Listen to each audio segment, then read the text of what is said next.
Old man, you know the rules of my trade, right? Deliver the corpse before the night ends. But why is there a heartbeat in this coffin? Escort Quinn. Among all the escorts for 800 miles around, you never ask about the origin of your goods, nor the destination. Why so curious today? I don't care about whether it is a man or ghost inside. Since you know my rules, you should also know my prices for delivering the dead and the living are different. This thing of yours is neither dead nor alive. It is bad luck to begin with. You gotta pay extra. The coffin sealing hand. He knows what is in the coffin, but only asks for more money. He really is quite skilled.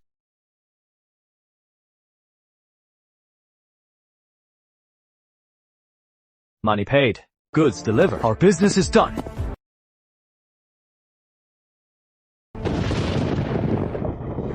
My dear grandson, Grandpa raised you for 7 years. Give me 50 more years of life. Consider it your way to repay Grandpa for all his care.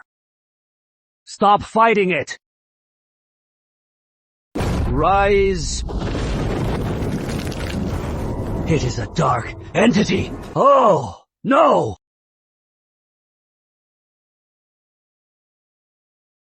Had Quinn, help me!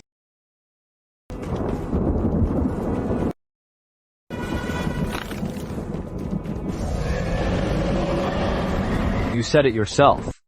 I am the most rule-abiding escort in these 800 miles. Money paid. Goods delivered. Our business is done. What are you still wailing about? Is this a robbery? Before you left the temple, didn't you ask that old man about my temper?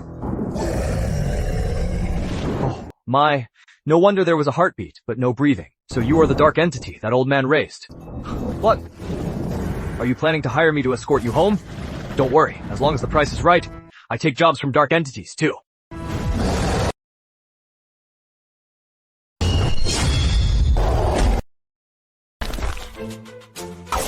Damn it. Made me carry you for 7 days and nights. What a pain. Cleaving slash. 7 days and nights of hard work. At least it is worth it. Oh, Charlie? What took you so long? Uncle Grant, let's grab a drink tonight. Well, Charlie, I'm afraid that drink will have to wait until you get back. While you were away, an old man came to the village. He specifically asked for your escort. He brought his granddaughter, coming for 6 mornings straight. Today is the 7th day. What job is so urgent that they're at my door every day? Grandpa. Them? Yeah. He said his days are numbered. Wants you to escort his granddaughter to live with a distant relative. Sir, this is Head Quinn. I've come from Springvale. I've waited here for 7 days. Head Quinn. Ha! This little girl is facing me without even batting an eye. Such composure. She is definitely not from this backwater. It is a very long journey, all the way to the Empire of Dawn, 2,000 miles away. This is the border of Cloudland. The Dawn Empire is 2,000 miles away. Countless monsters lurk in between, and evil spirits roam. This old man speaks so formally. He is clearly not from Cloudland. I know your rules, Escort Quinn. Here is a 20-tael deposit. Just take my granddaughter safely to her uncle's house. Once you arrive, her uncle will pay you another 100 silver taels. These 10 guards will follow your lead and assist you. 120 taels. In this brutal world, the higher the pay, the more danger lies ahead. This 2,000-mile journey for 120 taels of silver means risking my life. My usual escort fees are high, so I mostly just take odd jobs for a few dozen coins. Last night's coffin run was a rare windfall. These 120 taels, that is fair. Charlie is the 10th escort Grandpa found. The previous 9 either made excuses or were just too greedy. In times of danger, they'd probably abandon us and run for their lives. Charlie agreed the fastest. Why did Grandpa insist on waiting 7 days for him? Since you know my rates, you should know my rules. First, once the destination is set, no changes along the way. Second, I choose the route. Third, we put it in writing. Break any of these, and I'll walk away. Understood. I understand completely.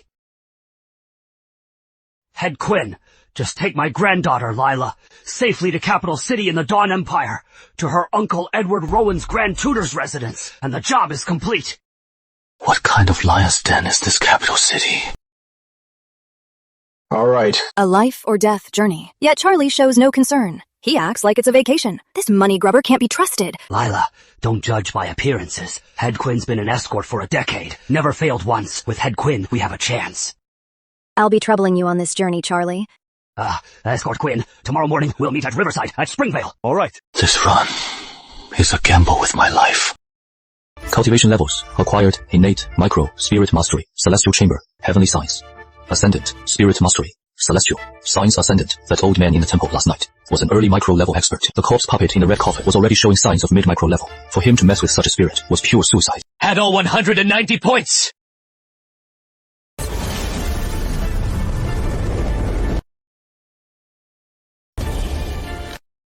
Enter the celestial chamber level. Now I have some confidence for this trip.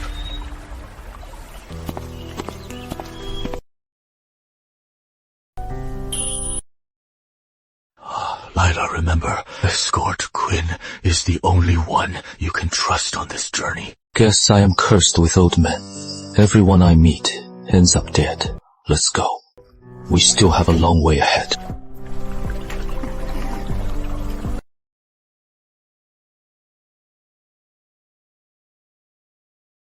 Good horse. A true 1,000-mile steed.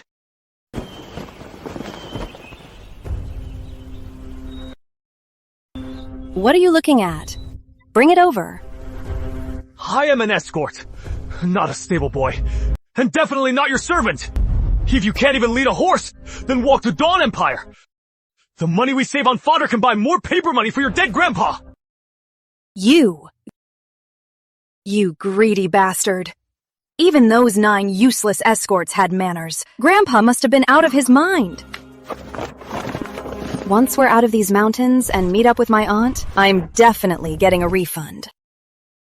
2 more hours until we're out of the mountains, then I can meet my aunt in Moonwatch.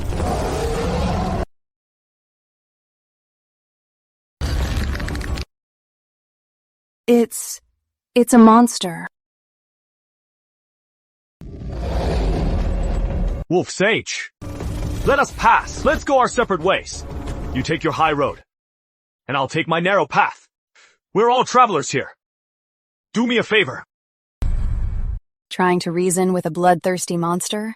What kind of spell is Grandpa under to hire a lunatic like him?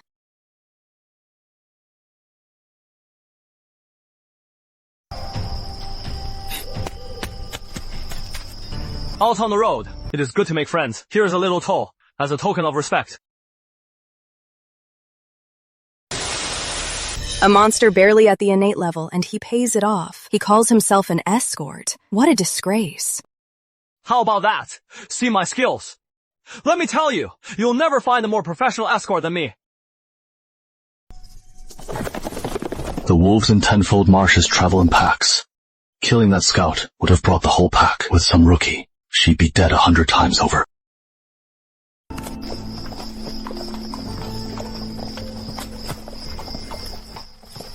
Stop! Can you hurry up? Something's wrong! Listen up! Keep moving forward! Don't look back! Don't tell me what to do.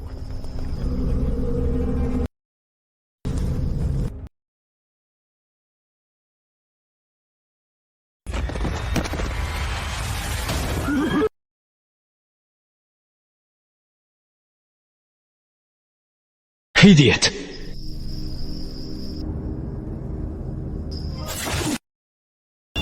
Unity of heaven, traveler of all paths, word of fate.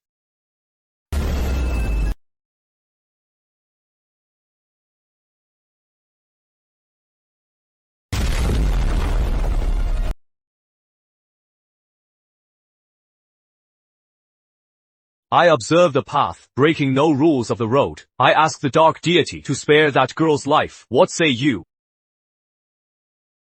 This is bad. It is a rule. Base the dark entity. Lila triggered the no turning back rule. She only has minutes left to live. 5 years ago, I met a bleeding heart, stubborn scholar. He helped an old lady steady her pole, and ended up taking her place. Carried water for 3 days and nights, working himself to the bone. I sat there for 3 days to find a loophole, just to pull his soul back from the rules.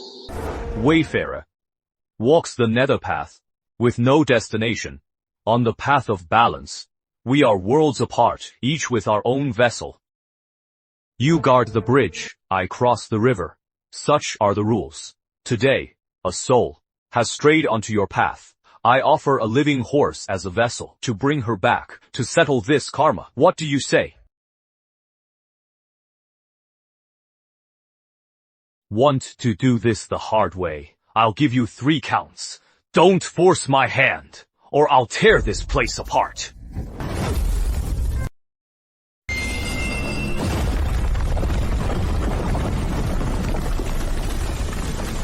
I'll use the horse cleaver blade to pin down the rules. If anything happens to Lila, that thing won't get away either. Playing tough. Huh.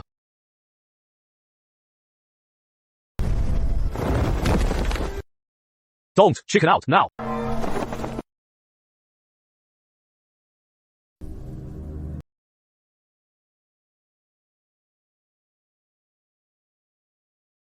The directions are all wrong. Yin and Yang are reversed.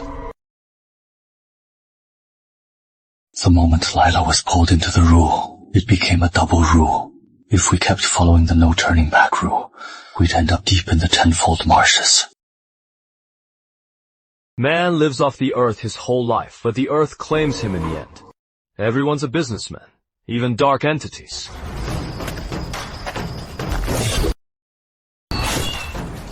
For just 20 taels, you got a real bargain. With any other escort, given your death wish, you'd be 6 feet under by now.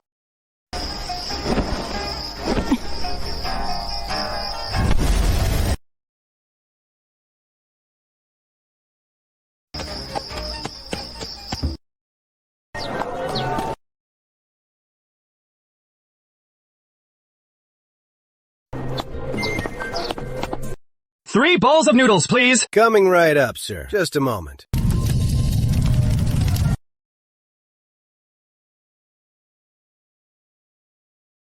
How did I get here?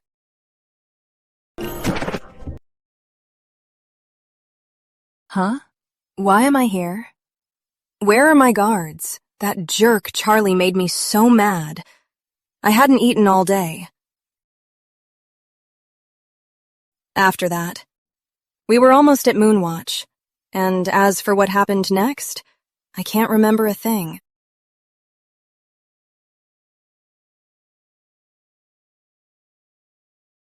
Could it be? Did I pass out from hunger last night? Did Charlie throw me on the horse? That jerk. He actually treated me like cargo, tossed me on a horse, and bounced me all the way here. He didn't care at all. And he even lost my guards. What kind of escort are you? Letting your employer pass out from hunger and tossing her on a horse while you sit here enjoying noodles? And where did my guards go? What do you mean I starved you? You were the one too cheap to buy food and insisted on toughing it out. You didn't listen to my warning and just had to turn back.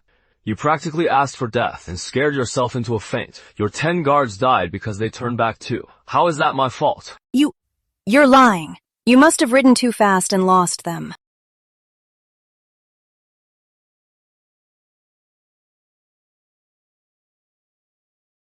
We're already in Moonwatch. Arguing with a brute like him is beneath me. I'll go find my aunt later, and make Charlie refund me and leave. If I let Charlie escort me the whole way, he's gonna drive me crazy. Boss, check, please. You got it, sir. That'll be 2 coppers. Hey boss, these noodles taste pretty good. Thank you, sir. Come again.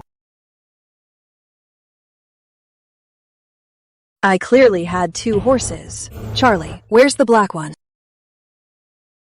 Where is the black horse? Caught in the Dark Entity's rule, ordinary people, if they survive, would forget the past few days. This silly girl, Lila, only forgot the crucial part. She's still so lively and angry. Her constitution is quite extraordinary. I traded it for your life. Bullshit! Did you sell my horse for cash? You can doubt the escort profession, but you can't doubt my character. Just wait till we see my aunt. We'll see how you pay for my horse.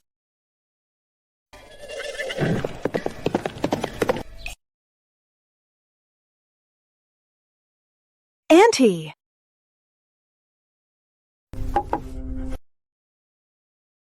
Lila, why are you in Moonwatch now?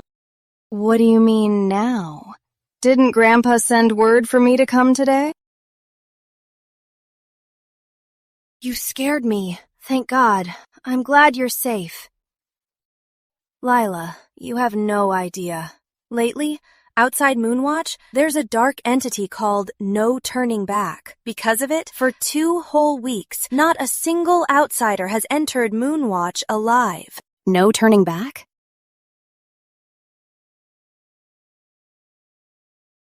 To delay your trip by a month, didn't you get it?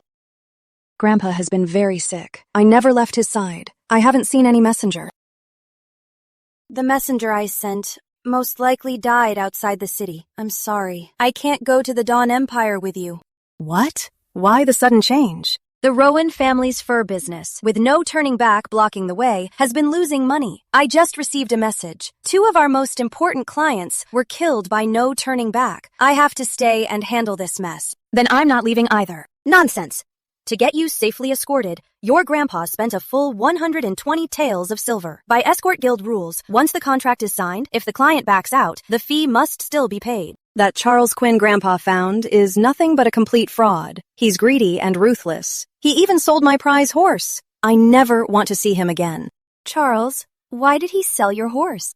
Aunt Mary, you have no idea how annoying he is. In the woods, we met a demon wolf barely 5 feet tall. Even I could have fought it. Yet Charles, as an escort, actually had to use tricks just to get us out of there. He's a complete fraud. Oh, you. Still complaining? You should count yourself lucky. Aunt Mary, whose side are you on? Charles is greedy and ruthless, and I should count myself lucky? Do you know what makes that demon wolf so terrifying? Isn't it just its innate level strength? Its strength was never the terrifying part. It's its pack, the demon wolf packs near the Tenfold Marshes. Even the smallest pack has over 10,000 wolves. The one you ran into must have been a scout on patrol. Once a scout dies, the Wolf King senses it immediately, and then you'd be facing an ambush of at least 10,000 wolves. 10,000 wolves? Grandpa has a sharp eye. He found a very experienced escort. If it were a young escort, you silly girl, whether you'd be alive is highly doubtful, yet you still complain. Even if Charles is experienced, he shouldn't wait till I pass out to sell my horse in secret. He even lost my guards. Why did he sell your horse? He's greedy. While I was passed out, when I woke up, my black horse was gone, and the guards too. You're saying you passed out from hunger, and when you woke up, you were lying on a white horse, and the black horse was gone. Besides Charles saying he traded the horse for your life, did he say anything else? He also said they insisted on looking back and got themselves killed. The guards all died because they looked back. Looked back? So it wasn't just my good luck. I was actually targeted by No Turning Back. That's impossible. Dark entities are absolute terrors. Meeting one means certain death. Charles is just making excuses. Does he really think I'm a fool? The dark entity demanded a life. A live horse took your place. You're the one being a fool. Aunt Mary, whose side are you on?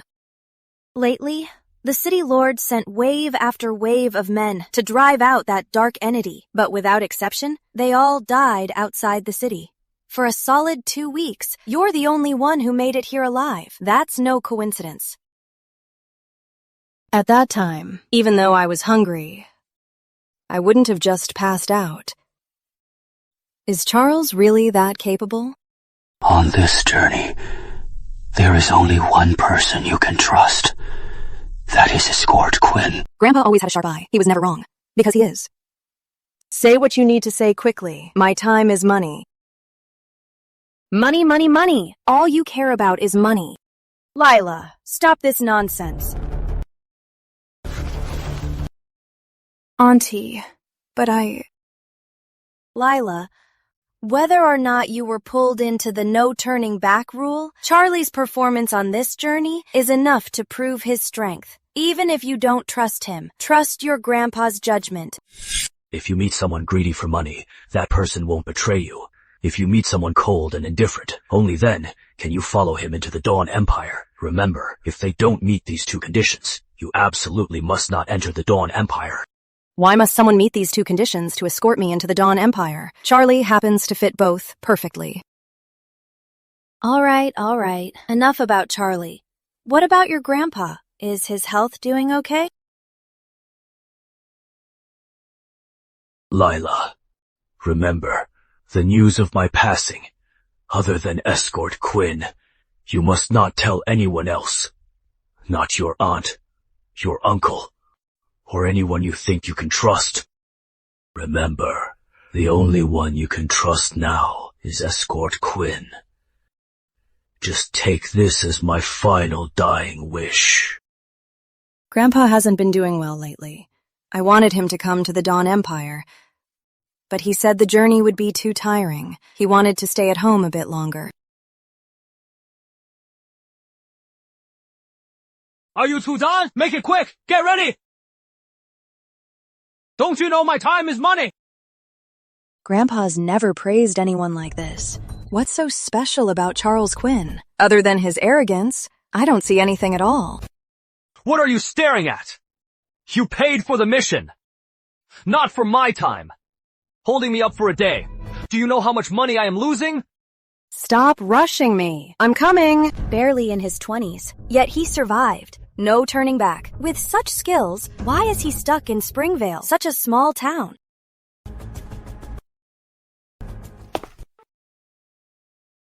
Greetings, Escort Quinn. On this journey, thank you for escorting her. For her safe arrival, I am truly grateful. You are too kind, Lady Rowan. I take the money and eliminate the trouble. Delivering clients safe is my duty as an escort. I must ask you, Escort Quinn, to wait another half day. I have some matters that will delay me. Therefore, I've hired another group of escorts to join you in escorting Lila to the Dawn Empire.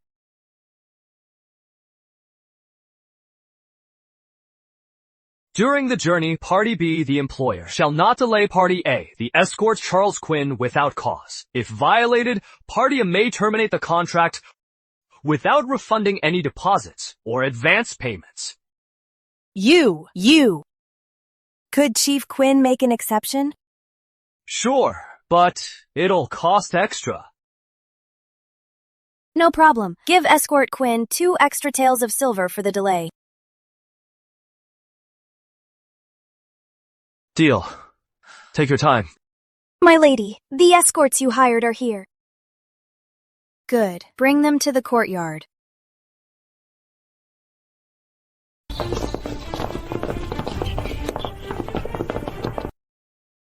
These men look way stronger than Charles. Lady Rowan, is this our client? Yes, I'm counting on you all. Please escort Lila safely to the capital city. I'm Lila. Nice to meet you all. No problem. Leave it to us. Lady Rowan, didn't you say you hired 25 people? There are only 24 of us here. Where is the last one? Everyone, this is an escort from Springvale, Charles Quinn. The journey to the Dawn Empire is quite long. I hope on the road I can work with you seniors to look out for each other. When do we leave? It's still early right now. It's just mid-morning. The Yang energy is strong. With the 25 of us here, that no turning back won't dare to cause trouble. We'll set off after noon. Head Reed is right. Works for me. Auntie, take care. Let's move out.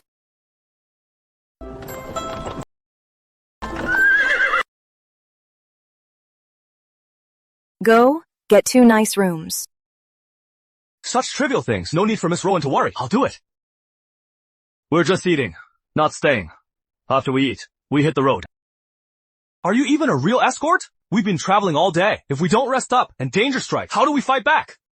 Besides, Head Reed has the most experience. He is the head escort. Since when does a little brat like you get to call the shots?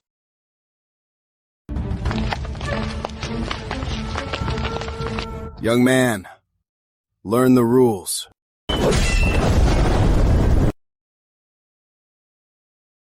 Late spirit mastery! Spirit mastery under 20. No wonder Lady Rowan hired Charles personally. He's a genius. This place is called the Azure Ridge. It spans 800 miles. If we rest tonight, we'll reach the center of the ridge tomorrow night. There are no inns there. We'd have to sleep in the wild, surrounded by monsters. If we travel through the night, we can rest at Blackstone by tomorrow afternoon. The day after tomorrow, we can push through and cross the Azure Ridge. This is the safest route to stay alive. All right. Listen to Charles.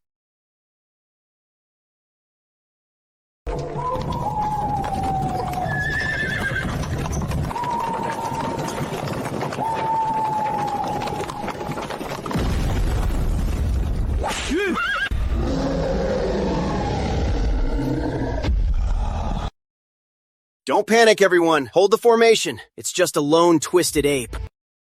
Keep an eye on Grandpa Frank. Watch this spear.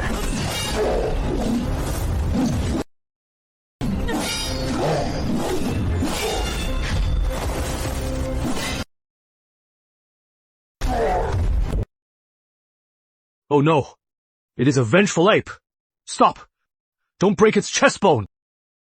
Frank!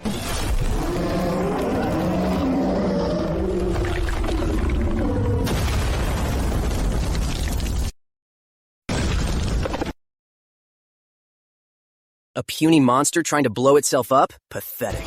Charles, what was all that yelling about? It was just a low-level demon ape. Frank followed protocol and took it out quickly to avoid alerting bigger monsters. What did he do wrong? If fiercer monsters are drawn here, can you take the blame? Charles, I know you're famous in Rivercross. But here in Azure Ridge, these things, I've killed at least 800 to 1,000 of them. If you're so nervous, go hide in the middle of the pack. Stop making a fuss. Frank, that strike, was it an accident? Or on purpose? What's that supposed to mean? Next time, before you make a move, I'll cut off your hand. My mission leaves no room for accidents.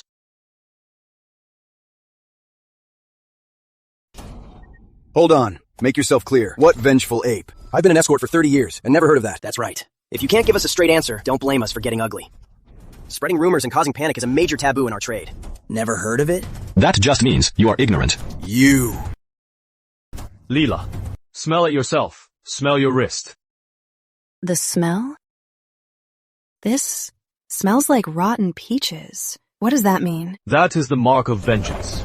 Anyone stained by the vengeful ape's explosive blood will bear this mark. Within 1,000 miles, all vengeful apes can use that scent to track you down. They won't stop. Quinn, if you're gonna bluff, make it believable. What vengeful ape? You make it sound so real. I've been on the road for decades, and I've never heard of it. Exactly. Every single one of us here has been an escort for over 20 years. Azure Ridge. We've crossed it 100 times, or at least 80. When have we ever heard of a damn vengeful ape?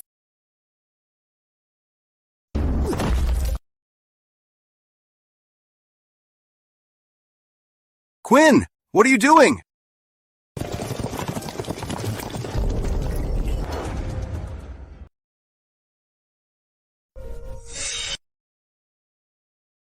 Crap! Those things are catching up!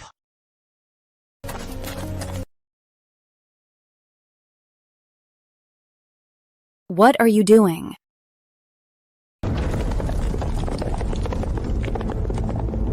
Charles has lost it.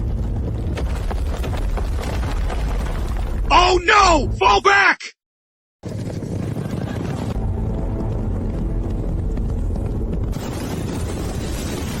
Something's following us in the grass. Charles! What the hell are these things? Vengeful apes. The road is narrow, cliffs on both sides. They are incredible jumpers, and they attack in formation. If we get surrounded, we are dead. Charles, These apes are driving us towards the center of Azure Ridge. Can't you see that? Why keep heading deeper? They've already blocked our retreat. Turning back is a death wish. If you want to live, just keep following me. Stop asking dumb questions. You! Dragon's End backs against the cliff. We only need to guard the front and sides. It is the best place for a final stand.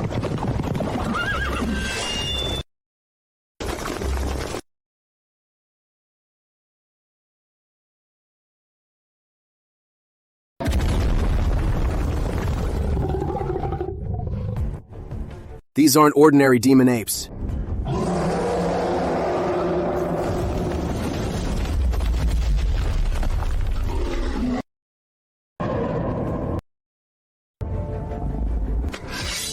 Hold the blade tight. Don't be afraid. The path below leads to the heavens. The path above is walked from behind. I am at fault today. Please, I beg you to show us a way out. This is the ancient Escort chant, an old incantation to deal with dark entities. Charles is trying to negotiate, courtesy before combat, offering a small price for a half chance at peace. It's a 1,000-year-old Escort secret, but this art has long been lost. When today's Escorts meet monsters, ordinary corrupted beasts just don't understand. Other than drawing swords and fighting, there's no other way. How could a young amateur like Charles master such a lost secret art? They stopped. This lost chant actually works.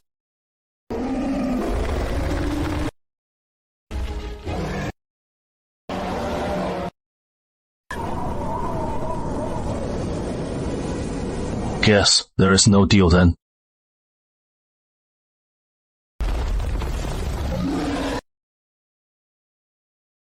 Formation!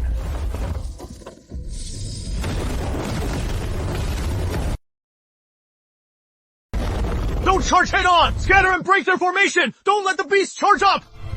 Scatter!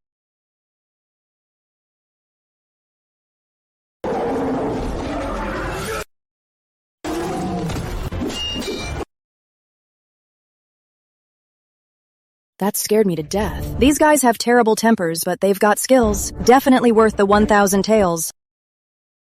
Damn it. They even know how to use weapons. Watch out for incoming attacks! Get away!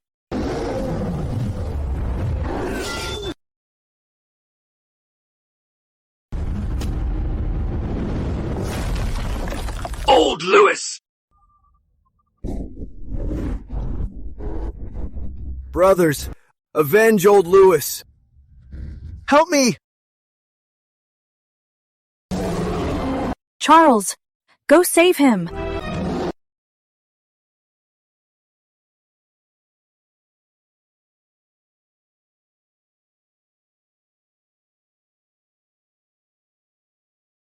Are you even human? You could have saved him, but you let Joe Chandler die. I am an escort, not a savior.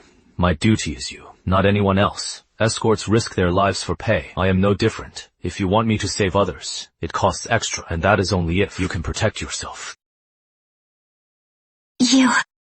Remember this. The only one who can save you is you. Trusting others with your life is the stupidest thing you can do.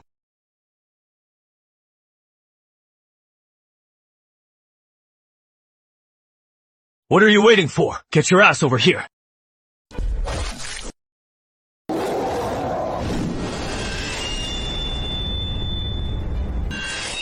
Such a fast blade. This greedy, foul-mouthed guy is actually this strong.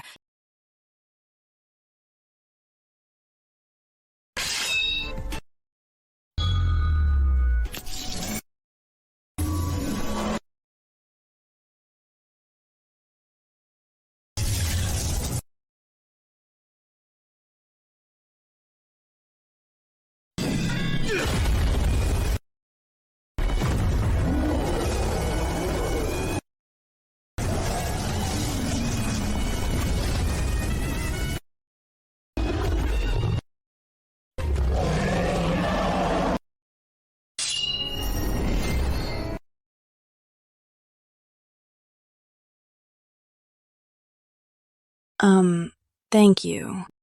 What for? For jobs that pay extra. I always take them this seriously.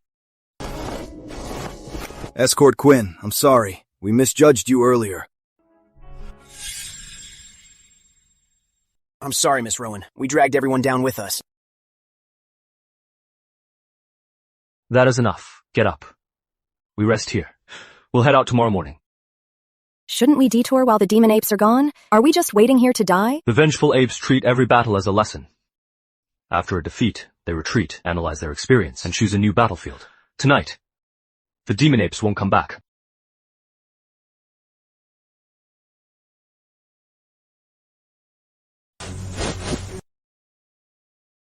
Uncle Frank, check the last carriage. 2 sacks are torn. Tie them up again. Don't let them spill halfway. Got it. Don't worry, miss.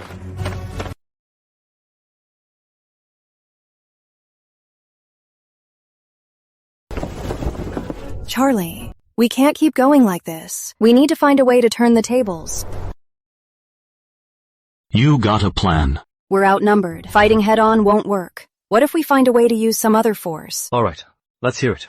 Out in this wilderness, what force can we use? You said before, Charlie, that pack monsters are highly territorial. Let's find a group of monsters that can match the vengeful apes. We can lure them out or lead the apes right into their turf. 2 tigers can't share a mountain. We can sit back and watch them fight and slip away in the chaos.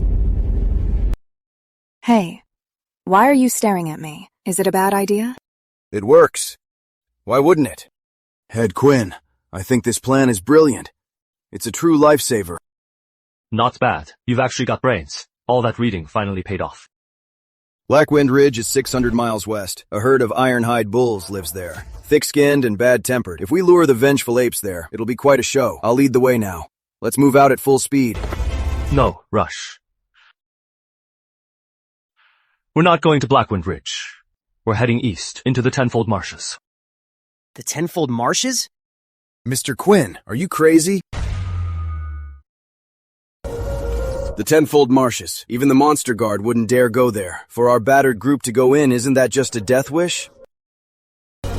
If we go down from here, there is an old abandoned road. It cuts right to the marsh's edge. It is just a short trek. Entering the Tenfold Marshes is dangerous for us, but for the ape hunting us, it is just as deadly. The spirits inside are ruthless. If that ape dares to follow, we'll see who outlasts who. Charlie has a point. We have to risk it all to survive. Going through the Tenfold Marshes is safer than Blackwind Ridge. All right. We'll do as Escort Quinn says. Escort Quinn, when do we leave? Feed the horses well. Everyone get yourselves ready. We leave immediately. Yes!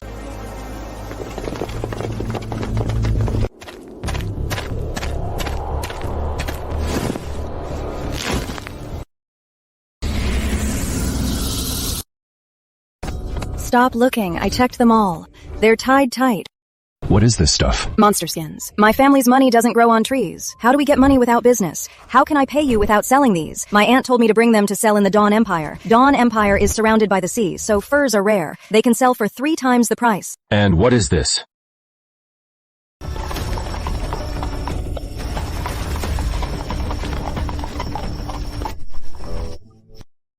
What are you doing? It's just a weasel skin, right?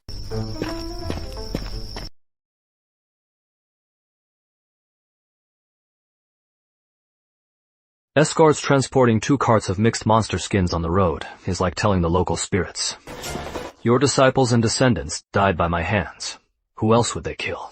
We split into 2 groups. One group follows me to escort Lila, taking the old road to the Tenfold Marshes, using the big spirit's turf to lose the ape. The other pulls these 2 carts to Blackwind Ridge, detouring through the ridge to Northwatch 1,000 miles away. We'll meet up at Northwatch. Escort Quinn, for us escorts, separating from the client is a big taboo. If something happens to the client, can you take all the responsibility? Charlie, isn't there strength in numbers? How can we split up?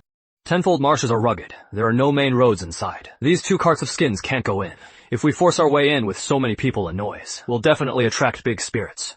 This is the best and only way right now. Charlie makes sense. Tenfold Marshes is forbidden for humans. Bringing so many horses and carts will make it impossible to hide. Fine. In a moment. I'll lead a team to protect Miss Lila, luring the ape to the marshes, detouring 1,000 miles to Fort Hope, take Blackwind Ridge, or haul the skins through the marshes. You guys choose. I only need 5 people. Escort Quinn, I'll go with you. Count me in. Us 3 too. Okay, just the 5 of you. In 15 minutes, we split up and move out. Yes, sir.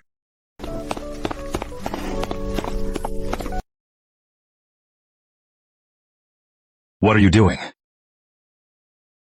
Riding with you. You expect me to ride alone? Why can't you ride your own?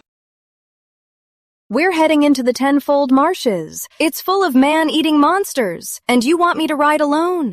What are you afraid of when someone is protecting you? All right. The tenfold marshes are indeed dangerous, but as long as you are with me, I guarantee you won't die. However, you are an unmarried young lady. Riding the same horse with me, it'll ruin my reputation if word gets out. If you really want to ride with me, fine, but it'll cost you extra. All right. 2 extra taels of silver. Happy now? Deal!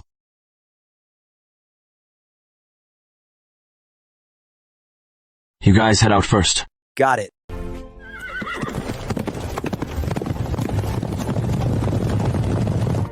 You 5. Follow behind. Remember, do not fall behind no matter what. Keep your horses as quiet as possible, and most importantly, without my permission, nobody makes a move. Understood!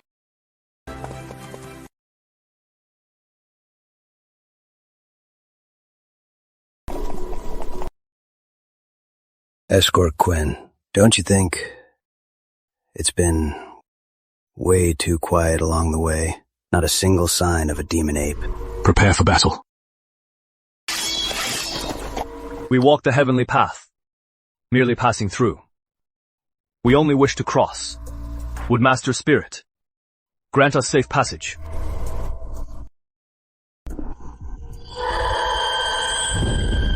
It's a monster, a great fiend that can speak. Since you're here, then just stay here.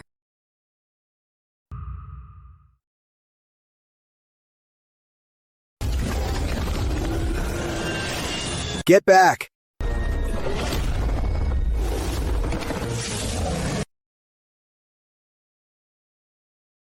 It's a serpent fiend!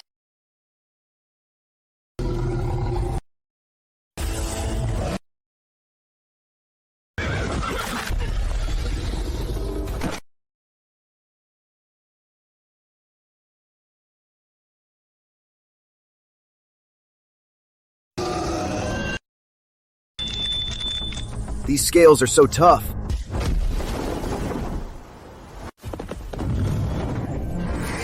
You are dead!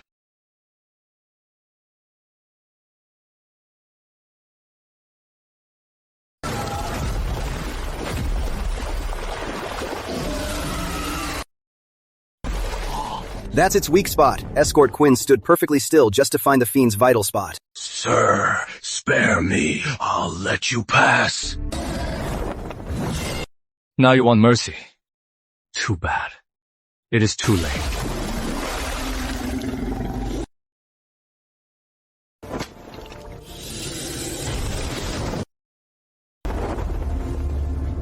A fiend that even a spirit master couldn't scratch was split clean in half. What kind of blade technique is this? This guy is amazing.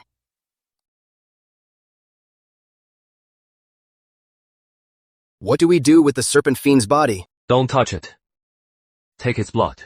Smear it on the horses' bellies. This is a spirit mastery peak monster. It could sell for hundreds of silver pieces. Yeah, Escort Quinn. Are we just leaving it?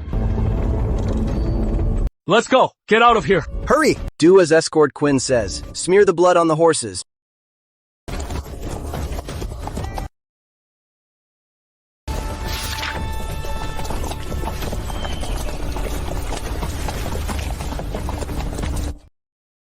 We've fully entered the heart of the marsh. Why haven't the vengeful apes made any moves yet? Because I've already removed the mark on Miss Lila. What?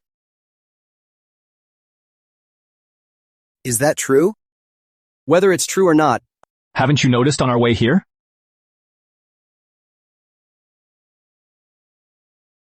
No. The rotten peach smell is still here. What method did you use to remove the mark? It's truly amazing. An ancestral secret. I cannot disclose it. understood. We know the rules. Can we leave the marsh now and meet up with Frank Lawrence? Keep heading straight, right to the Desolate Range. It spans the Dawn Empire. Cuts the trip by a third. Once we're there, have the Escort Guild message Frank. We'll wait in the town ahead. Good idea. 100 miles ahead, is another monster's territory. We just push through. All right, keep up, everyone. Got it.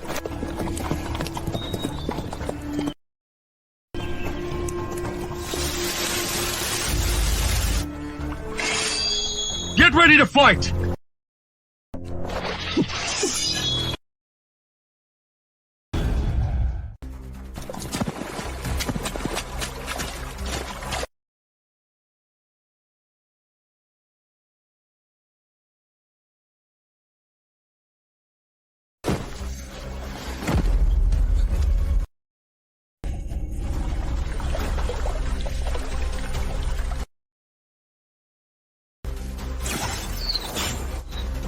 Watch out!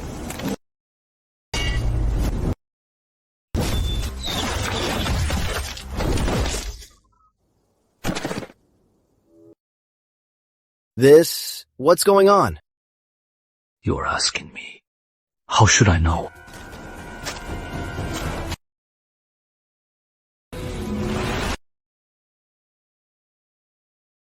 They are deathbounds. Only trained deathbounds would take bone-melting poison in advance. They melt into blood upon death to leave no trace.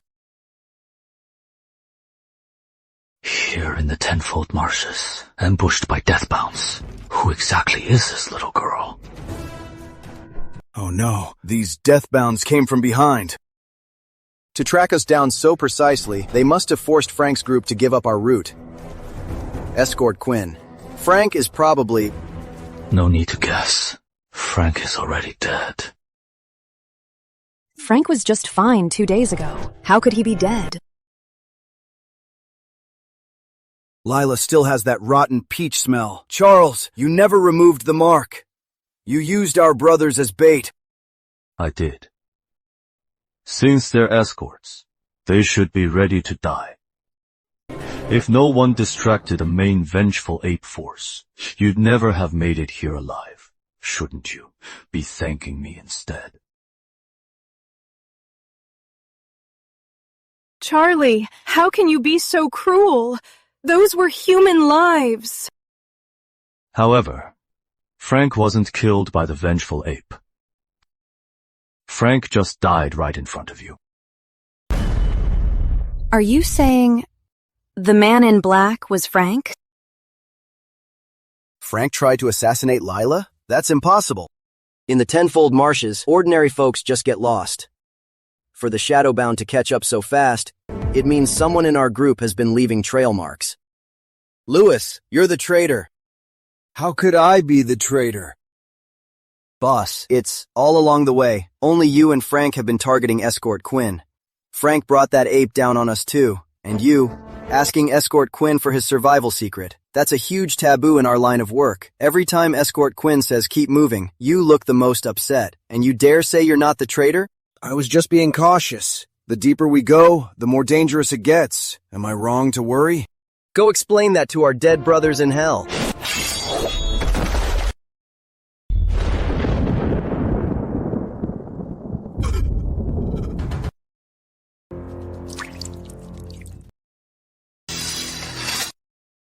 Charlie, you killed the wrong man.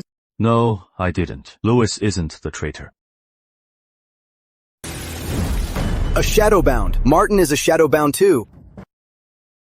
Charles, thank you for clearing my name.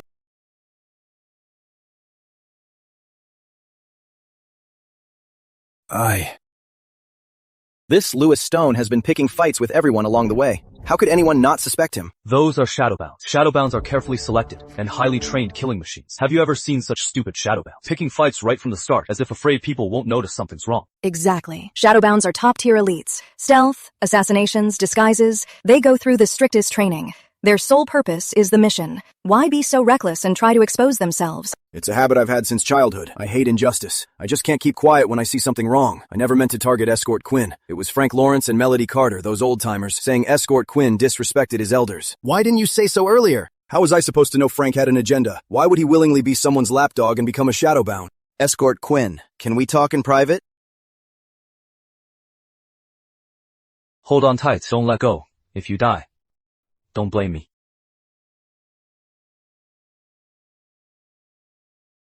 Escort Quinn, I just remembered. Martin Grant, Frank Lawrence, and a few others all came 15 years ago, one after another, arriving in Plainfield as outside escorts. If Frank is a shadowbound, and Martin is too, then those who came with them back then must be involved too. Give me an exact time frame. It was around 15 years ago, right around that time. There were about 50 of them. Many have died over the years. Among the ones who came out of the 24, at least 15 of them are from that group of outside escorts. Tell me, do you think these guys were shadowbound all along, or did they turn rogue? Turning rogue is one thing, but if they were shadowbound from the start, infiltrating the guild 15 years ago, which exactly matches Lila's age, this job is a huge loss. To stay hidden right beside her for 15 whole years, just to take her life, the power behind all this is definitely not ordinary. Escort Quinn, how did you figure out who they were? From when Frank killed the demon ape. That early? But Frank's reaction that night completely followed the guild's rules. Oh, Tom. When facing monsters on the road, what is the safest way to kill them? Decapitation, of course, or piercing their vital spots. At the same time, use true chi to suppress the blast, preventing any tainted blood from splashing the client and cargo, leaving a scent. Frank, being a top 30 veteran, did kill the demon ape with one thrust. But not only did he fail to suppress its blast, he actually went with the wind and used his spear's force to accurately splash the tainted blood right onto Lila, under the guise of a quick kill. He fooled all of you. But what really confirmed that something in this team was seriously wrong was those 2 carts of pelts. Pelts? Mixed pelts. Various monster pelts mixed together. Any experienced escort knows that those things out in the wild are just walking monster magnets. That is true. Back then, Lila said the sack was loose and asked Frank to tie it up. Frank saw it, but wasn't shocked at all. He didn't even ask about it. What does that tell us? Frank was actively avoiding the issue. Exactly. He is either an idiot or he is suspicious. Someone who has been with the escort guild for over a decade can't be an idiot. These 2 carts of pelts were escorted by Frank and his men.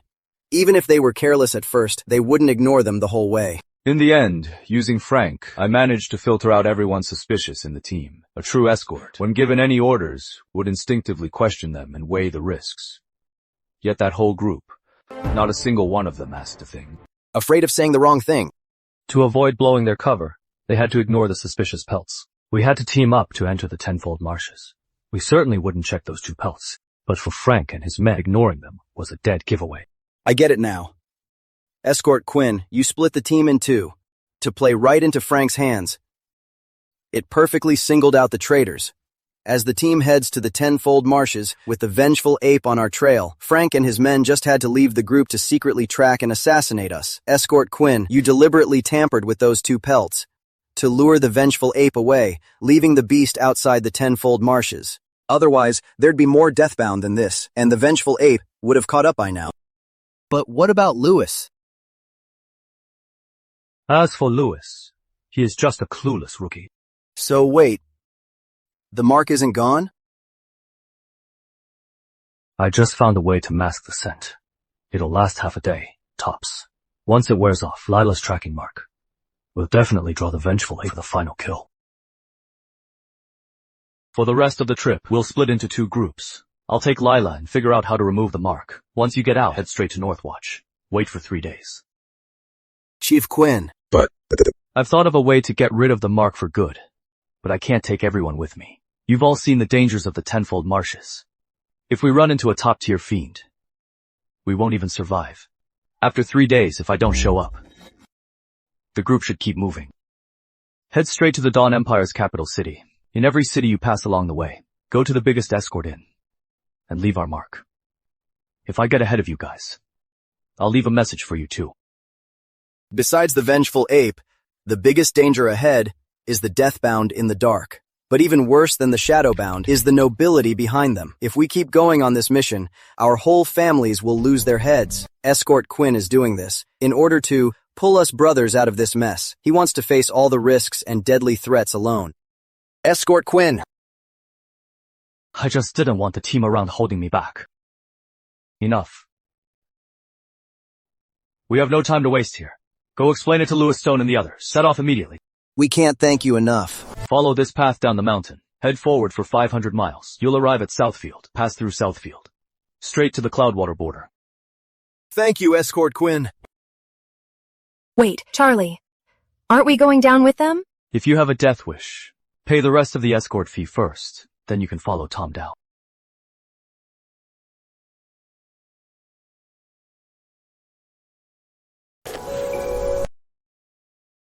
So we're taking the waterway. At least Charles has a heart. He knows how to treat a lady. What are you waiting for? Hurry up and get in.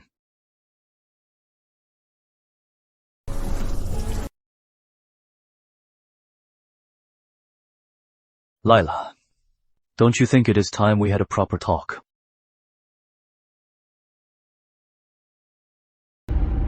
Charlie, I'm sorry. My identity.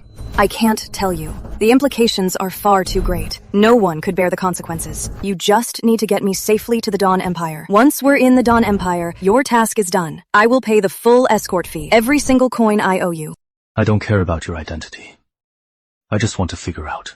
Those assassins coming after you, what is their background? Actually, I don't know either. Dodging the question. Deliberately avoiding it. Whatever. When I, Charles, take a job, I don't ask questions. I just keep my clients safe, solve the trouble quickly, and get paid. A broken world. People suffering. None of my business. That Mary Rowan in Moonwatch, is she your real aunt? Mary is my mother's sister, though they share no blood. She watched me grow up. Without my aunt, I wouldn't be who I am today. Tell me more. Mary is my grandfather's adopted daughter. She runs a fur business and made a fortune from it. When I was 6, I stayed with my grandfather in Springvale, learning the fine arts. Mary's been in the fur trade for 20 years. How could she not know the danger? Yet she placed a huge target right on her niece's back.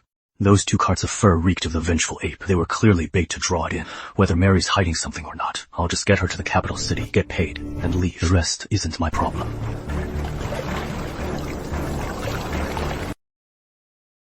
Charlie, where are you taking me? Into the tenfold mire. The mire is deep in the tenfold marshes, 1,000 miles deep. Those who go in never make it out alive. We're heading to the Dawn capital. Why separate from Thomas's group just to go to the mire? Just stick with me. Don't ask questions. Charlie, how much longer until we're there? My legs are completely numb. Almost there. She was so arrogant on the way, but once on the boat, she is like the girl next door, even trying to act cute. Smells so good.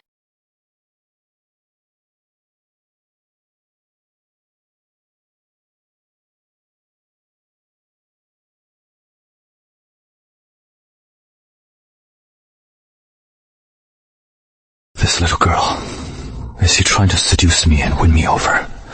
Just to save on that sky-high escort fee. I am a respectable gentleman. I don't fall for that. You.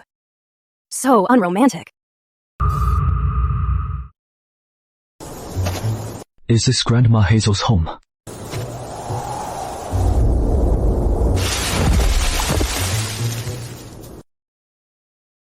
Are you looking for Grandma Hazel?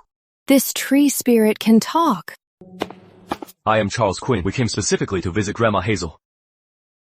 Follow me? What kind of spirits are you? Spirits. We are humans. Oh, so you are human spirits. We're not human spirits. We are just humans. Oh, got it. You are spirit humans. Then why don't you have flowers on your head?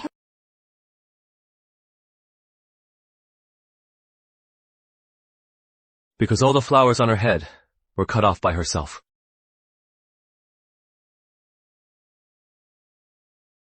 Do you have any decency at all? Why are you scaring them like that? Don't listen to him. He's just lying to you. I'm just like you. I don't grow flowers.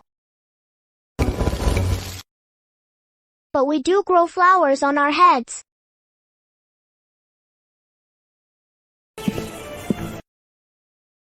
Grandma, the guests are here.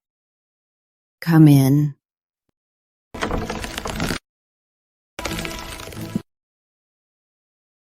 Greetings, Grandma Hazel. I am Charles Quinn. Greetings, Grandma Hazel. I am Lila. You 2 young ones walked in from the outside, all by yourselves? Indeed. Ah, the youth. So full of courage. You've come a long way. I don't have much to offer you here. This is spring nectar, grown by my own hands. Please, enjoy. Thank you, Grandma. Excellent. This flavor carries the essence of spring's growth and autumn's harvest. You flatter me. Just an old woman tinkering in her free time. It's nothing much. Are you here for the mark on her body? You have sharp eyes, Senior. We came here precisely for this matter. Do you have a solution, Grandma? There is a way, but I have a favor to ask. This is Sprout, and this is Twig. Sprout and Twig are my only grandchildren. Sprout, Twig, take Lila here to the backyard to play. Huh? I don't want to go. Oh. Did you know I was coming, Grandma? Not exactly. I just guessed that someone would eventually bring that little girl here, but I never expected it would be an escort.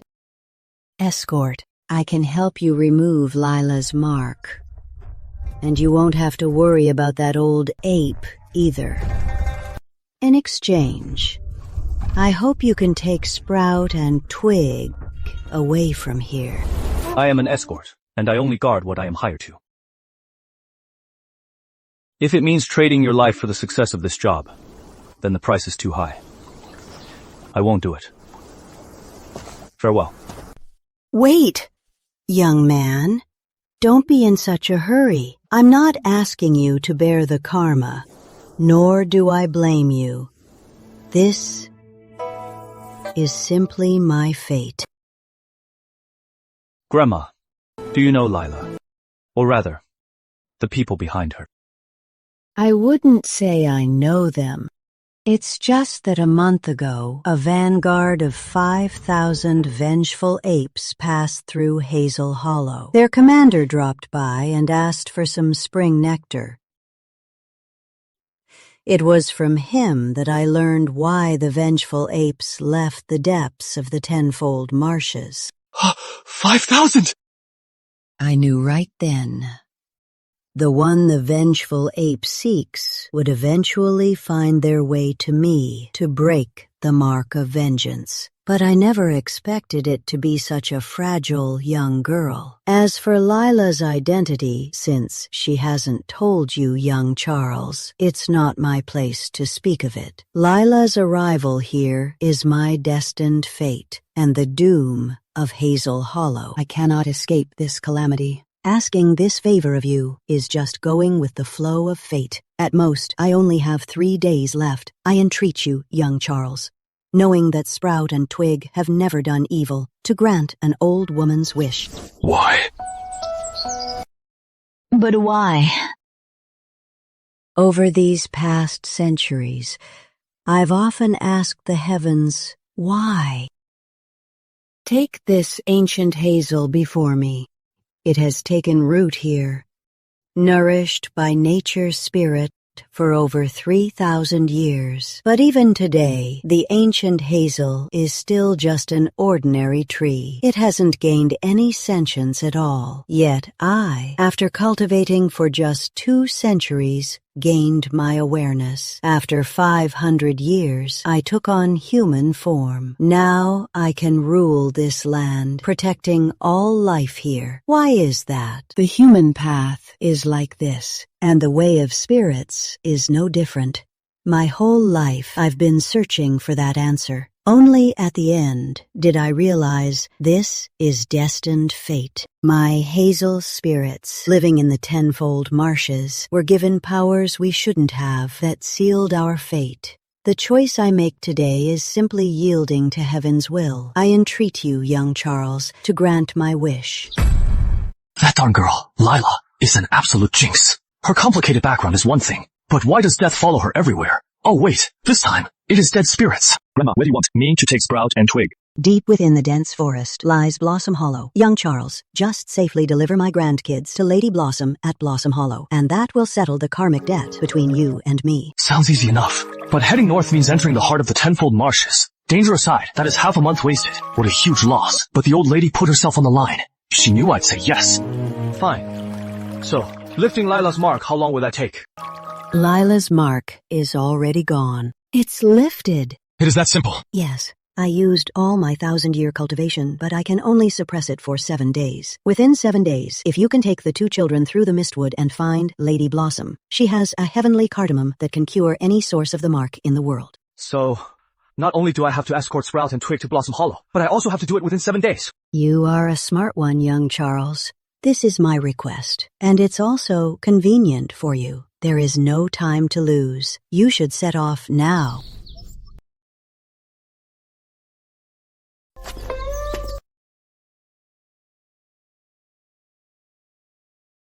Charlie, what were you guys talking about for so long? You two, go with Charlie and Lila to Aunt Blossom's place. Be good. Once Grandma finishes her business, I'll come and see you. We're leaving now. Petal, we're going to Blossom Hollow. Do you want to come with us? I can't go with you. My mom has been sick lately. I have to stay and take care of her. Go, quickly. Brother, take my boat. It's a vine boat. Brother, sister, get on. It's so fast. This crazy girl is no ordinary official's bastard daughter. Even a spirit king like the Vengeful Ape sent 5,000 troops to hunt her down. Who knows, she might be the old Emperor's bastard. Man, I am taking a huge loss on this.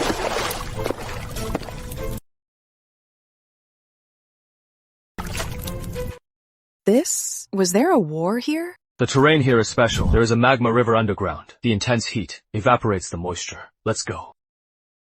Spirits have their ways. Humans have their paths.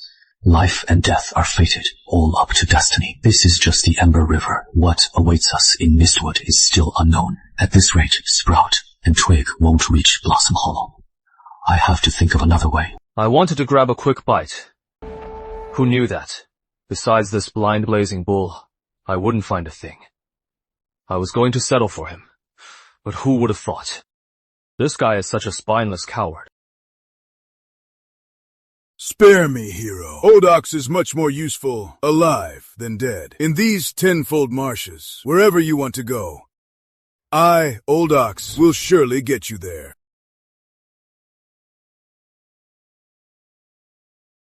Finally showing yourselves.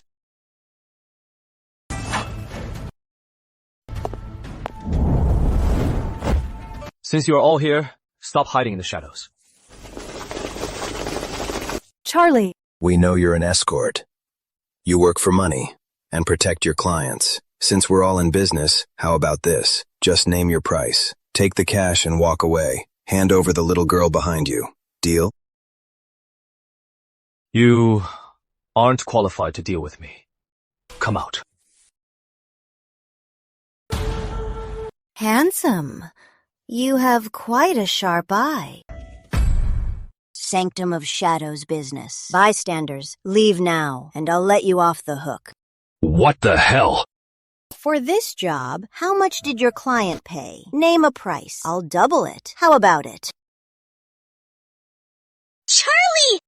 That is Petal! Petal can't go. My mother is sick.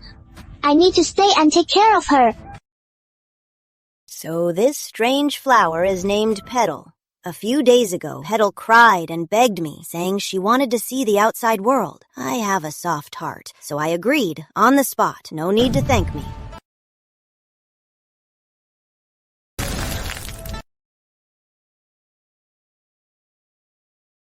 Charlie! Grandma, did they do something to Grandma too? It is okay. Grandma's fine. Take Petal and wait in the cave. I have some things to handle.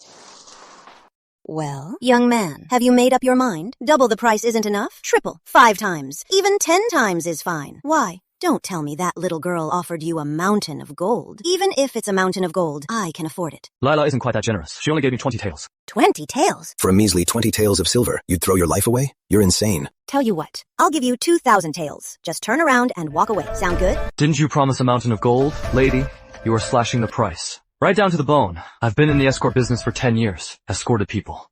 And even monsters and spirits. But the highest deposit for a job is just the 20 taels for this one. Lady, you are quite generous. If it is really a mountain of gold, I couldn't spend it in a lifetime. That's right. For those the Sanctum of Shadows favors, the Sanctum is never stingy. Before you came here, didn't you ask about my rules? Rules? Young man, in this world, silver is the absolute rule. Don't you get that by now? You are right, lady. In this world, the one thing that makes the rules is silver. After all, money makes the world go round. But in business, it is all about first come, first serve.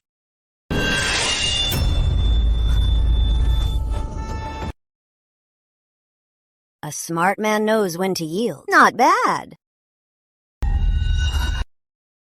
This woman talks too much. That'll cost extra. Cost extra? How much more? Double. Huh?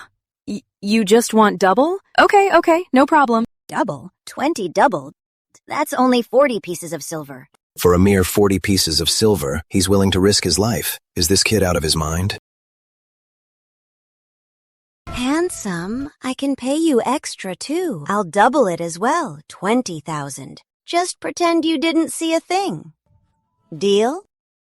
We could have worked something out, but you couldn't keep your hands to yourself. You touched what you shouldn't have. Now it is too late. Watch out, right hand.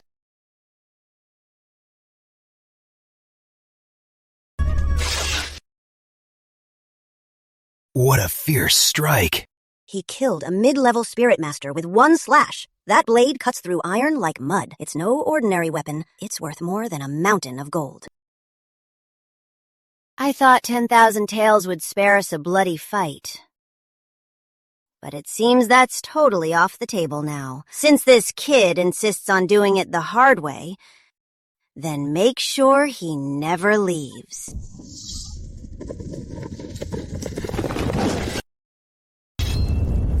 The auras they're giving off are all above spirit mastery. This much power is enough to cause a bloodbath in any city.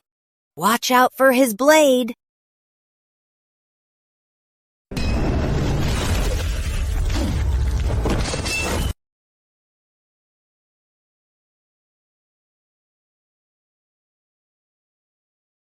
I'd better not let that dumb ox run away, or else I'll have to walk the rest of the way on my own 2 feet. Anyone in my way dies.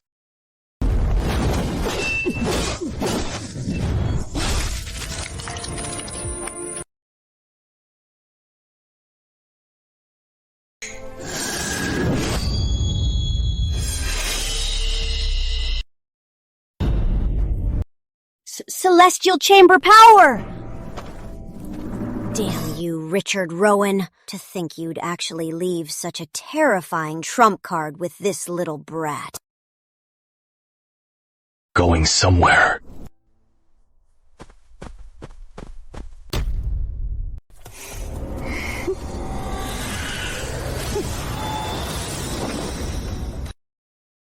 So, it is demon magic. Interesting. A human practicing demon arts.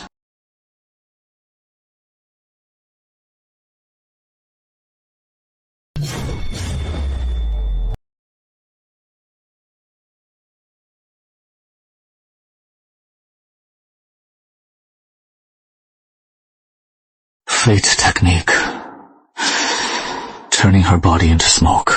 She didn't just learn it. She is turning into a demon.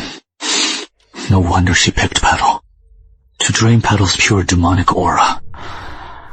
I can't be more than 100 meters away from my target. But since I've revealed my true strength, these people have to die. Heavenly gaze.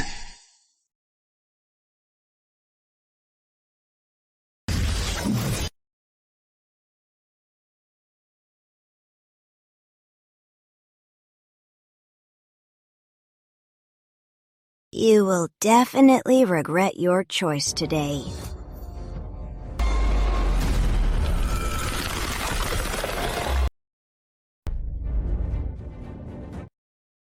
What the hell? After all that, she is just an old hag playing young!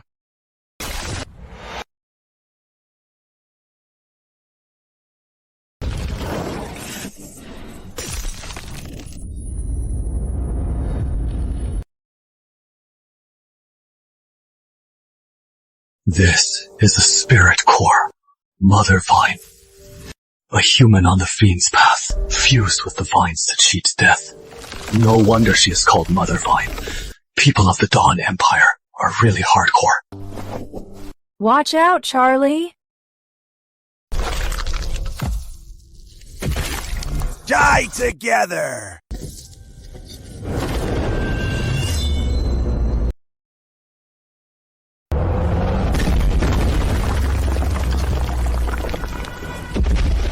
Rest assured, Master, Old Ox has eliminated the enemy! Didn't you run away just now? Smart choice. Thank you for saving my life, Charlie. Don't stop! I can't handle it! Is there something else you need to tell me? I'm actually a princess. Princess? I knew it. This damn girl really is the old Emperor's illegitimate daughter. 20 tails. Dragged into a royal feud for 20 tails! What a massive ripoff. I've never taken a bad deal. I can't let her drag me down. Enough. Stop standing there. Grab the water skin off the corpse. We're leaving now. Oh, okay.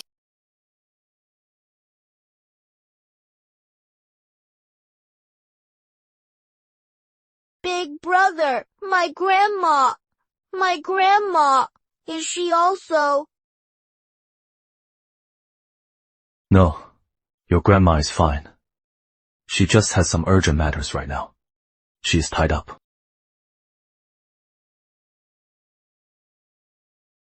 Once she is done with all this, she'll definitely come looking for you. Spirits are born with spiritual energy. Their sense of kinship is way stronger than humans. These two little spirits, Sprout and Twig. Seeing the red flower on that old hag's head, they already guessed Grandma Hazel was in trouble. Okay, then we'll live on. If Grandma doesn't look for us, we'll go look for her. Humans kill spirits for their essence to make pills, while spirits eat us raw and drink our blood. It is a complete mess. Whatever realm of kings this is, it is none of my business. I am an escort. I just deliver goods and make money. Pack up. We leave now.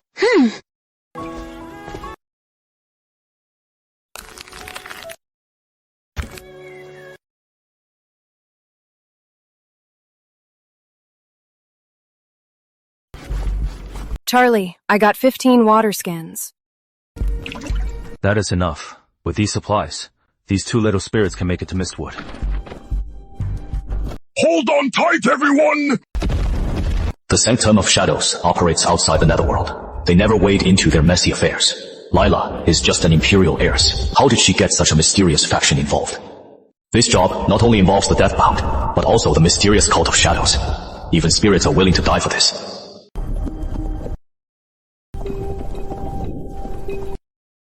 Is he going to hold a knife to my neck for more money? Will my secret savings even be enough? 120 taels is such a bad deal.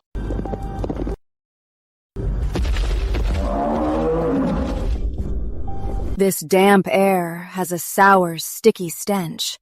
Charlie, do you know where Blossom Hollow is located in Mistwood? Right in the center.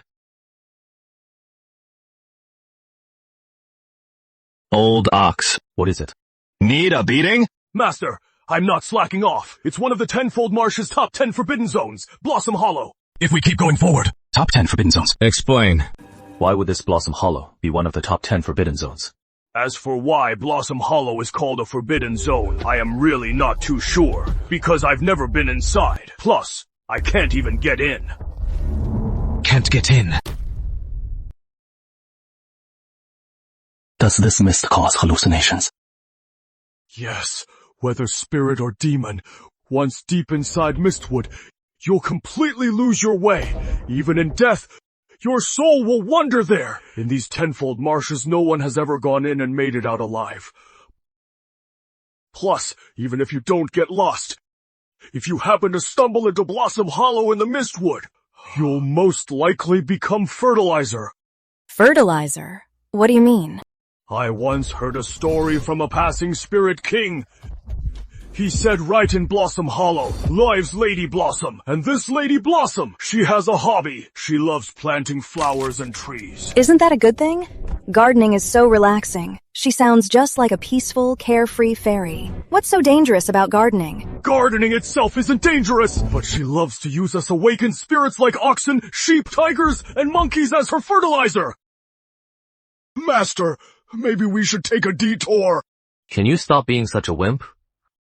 If she can easily turn a spirit king into fertilizer, could this Lady Blossom be a top-tier great spirit?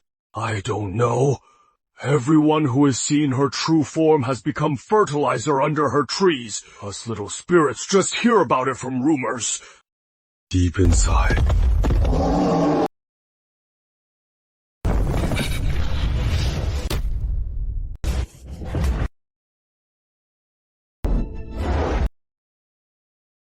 I didn't fall.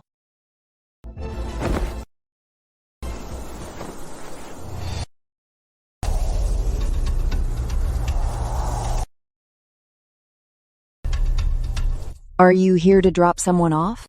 Yeah, we're dropping off these two little willows. No spirit, aura, or spiritual energy, even at the celestial chamber level. I didn't sense a thing. Could this woman actually be a hidden immortal? Take a look. Is she the Aunt Blossom you are looking for? What is that supposed to mean? Charlie, we've never seen Aunt Blossom, but Grandma once described her to us. She looks just like her. You are that Aunt Blossom. Indeed, I am. But I am here today, not just to pick up these two little ones. Not for them? Are you here for me then? Not you either. I am here for Lila.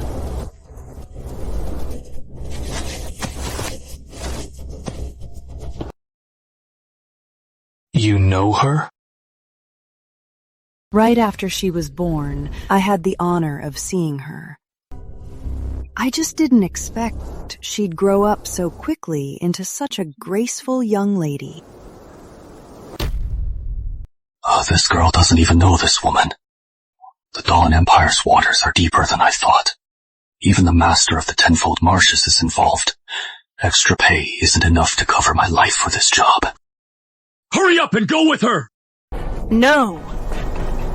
Lila, are you truly determined to go to the Dawn Empire?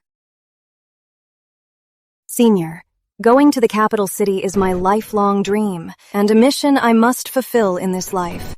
No matter how dangerous the road ahead, I will never turn back. What dream? What mission? Aren't you just going back to fight for the throne? I owe your grandfather, Richard Rowan, a favor. I promised him I'd wait for you here today to repay this 50-year-old debt. Are you sure you want to waste your grandfather's favor? Richard Rowan? That old geezer actually had the power to make a monster who uses spirit kings as fertilizer owe him a favor. Senior, my mind is made up. Sir, if you go to the Dawn Empire, you'll be walking straight into eternal doom. Have you thought this through? The one who can doom Charles Quinn hasn't been born yet. I had planned to stop you by force, to keep Lila out of the Dawn Empire, and repay my debt to Richard Rowan. However, since you brought the little willows here, it must be the turning point Richard meant. I guess I was too pessimistic. She's lived so long she's lost her mind. Richard paid a fortune to have me escort her, yet he set traps to stop her from going. He is contradicting himself. Has he gone crazy? Charlie, let's go. Hold on! You need to explain yourself. Why did Jane Rowan want to stop Lila from going to the Dawn Empire? Lila, take this. The heavenly cardamom can cure your mark of vengeance. If you change your mind on the way, crush this peach branch. I will come and take you to Blossom Crossing. Watching from afar is not as good as being together. Are you really a princess? Are you sure you are not lying to me? Charlie, I swear I didn't lie to you. I really am a princess. An Imperial warrant. The highest warrant of the Imperial House of Dawn. You could even command the Monster Guard with this. You weren't lying. So, should I be calling you Julie Dawn then? I only take my mother's surname, Rowan. This brat really does have an air of nobility about her. This kind of aura isn't something just anyone could have. It truly belongs to the royal family. The higher the risk, the higher the reward. If we face more assassins on the road, or bump into some foolish monsters, I can just keep jacking up the price. Once I get her to the capital, I'll make enough to do nothing for a decade. Charlie, in the journey of life and the tides of fate, should we follow our hearts, or just go with the flow? Just to do your best, and keep a clear conscience. Charlie, have you read the classics? Not really. Liar. I've read thousands of books, and in all the sages' texts, I never found that answer. Fine. I read. Happy now. He's from a small town like Rivercross, yet he's so strategic and calculates every move. He's definitely no ordinary bumpkin. Stop playing dead! She is gone. That Lady Blossom is gone. Can you show some backbone? She is just a woman. What Lady Blossom? Let's move. Take us to Phoenix Ridge. Ah, Phoenix Ridge! From here to Phoenix Ridge! It is a full 3,000 miles! My 4 old legs can't handle that! Stop your damn whining. Do you want to be my bar snack right now? Or would you rather stay here and wait to be fertilizer for that crazy woman? I choose bar snack! No, I want to be fertilizer! That is not right either! Faster! Old ox! Why is he looking at me so fondly? He is not going to keep me, is he? Master! There is a dumb bird up there that keeps following us. It has been tracking us for 3 days straight. No monster aura, who cares? We're almost out of this hellhole. Finally, I don't have to smell that awful stench anymore. Alright. This is far enough. Ha! Don't need me to escort you out of the Phoenix sect. Hiss! Since you are offering, then. Master, I was just joking. We spirits can't just step out of the tenfold marshes. That breaks the rules. Coward.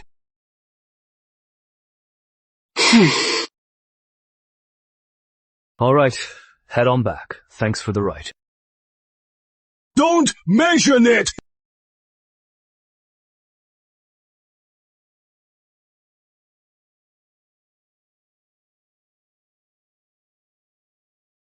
That big lug saved half his strength just to run away.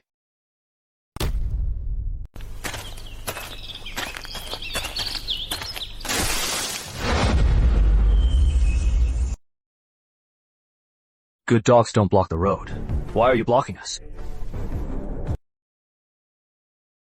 Escort Quinn, you are not our target. Please, step aside.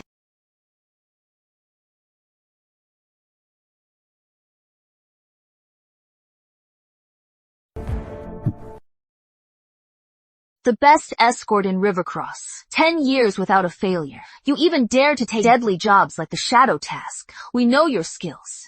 And we know your past.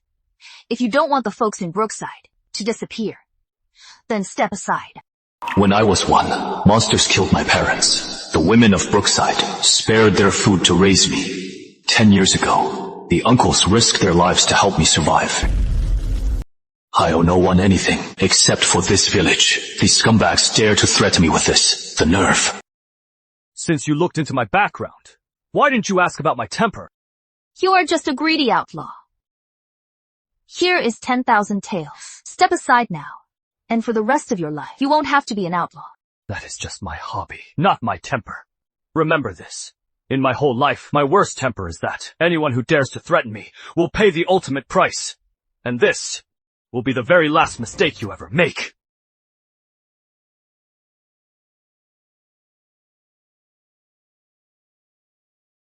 I'll pay more. Escort Quinn! Escort Quinn! If you just step aside, I can pay more too! You can only book a ticket to the underworld.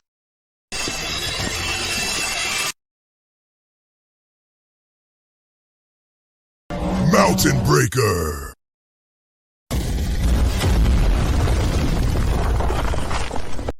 This demon is indeed different from those that only act on instinct. Quite different. These demons are quite peculiar. They don't just rely on brute force. They can actually use demonic arts. Attack! Dead or alive!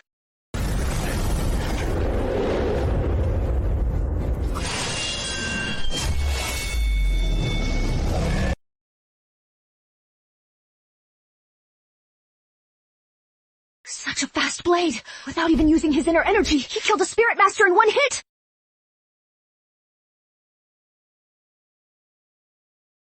Those eyes. Why do they look so familiar? Watch out!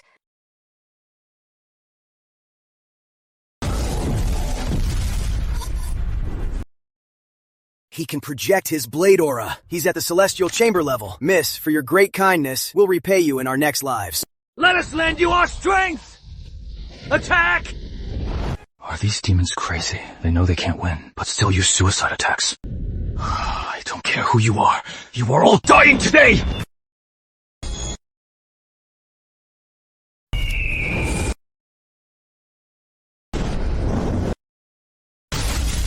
Your time is up. Charles, could the world truly be doomed? Huh! Stay back! Isn't this the maid from Mary's Manor? Madam, the escorts are here. Why did you try to kill your lady? What you shouldn't ask, don't ask. If you want to avoid eternal ruin and save the world from suffering, don't take her to the Dawn Empire.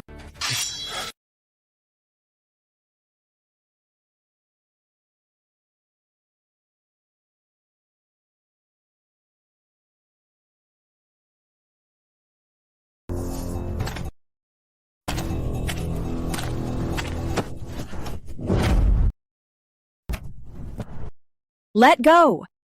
Who exactly are you?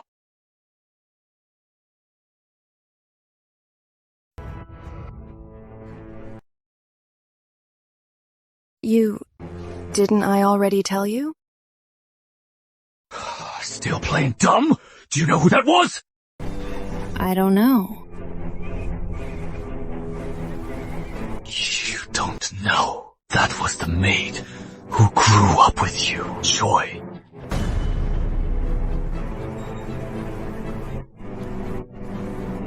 What?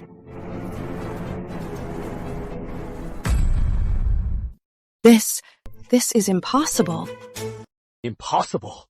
I literally just killed her myself! You better explain everything to me right now.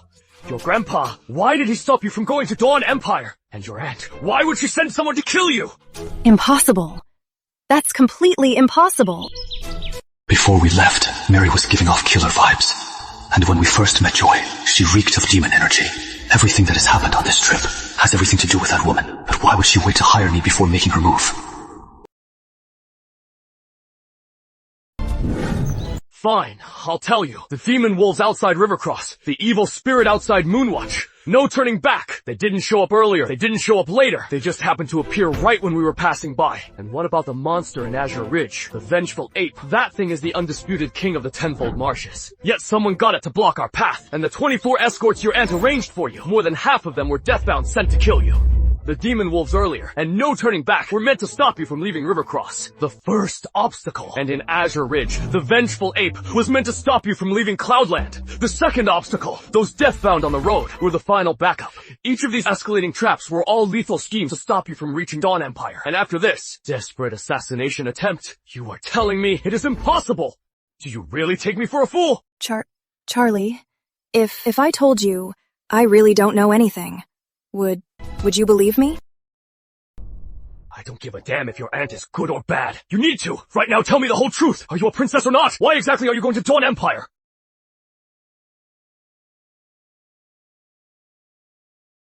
Charlie, I didn't lie to you. I am a princess, but my last name isn't Dawn. What do you mean? The Dawn Empire was founded less than a century ago. Damn it! You are from the former dynasty, the princess of the Celestial Dynasty. You are heading to the Dawn Empire to restore your kingdom? That's right. My trip to the Dawn Empire is to avenge the Rowan royalty for the 37,627 wronged souls. I want to take back everything that belongs to my Celestial Dynasty.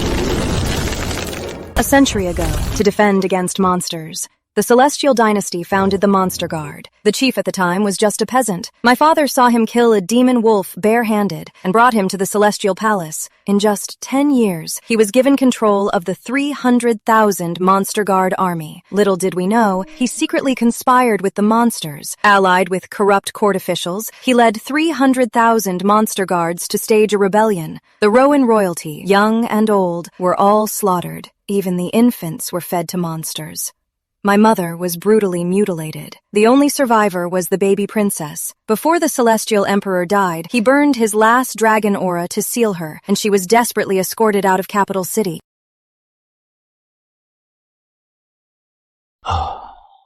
This girl is over a century old. No wonder she is at the innate level, yet can't even use her chi. That seal stopped her growth, nourishing her with treasures. A whole century forcibly pushed her to the innate level. Just you? All alone? Seeking revenge in the Dawn Empire? Of course not. The surviving loyalists of the Rowan House have prepared for a whole century. Our armies are assembled. Everything is ready. We're just one step away. And I am the last bloodline of the Rowan royalty.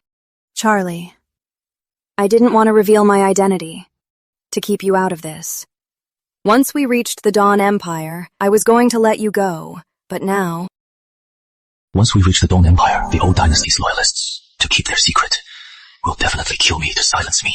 This escort job is a damn death trap. Sir, if you head to the Dawn Empire, you'll be stepping into a point of no return. If you don't want to be doomed, and don't want to plunge the world into chaos, don't take her to the Dawn Empire.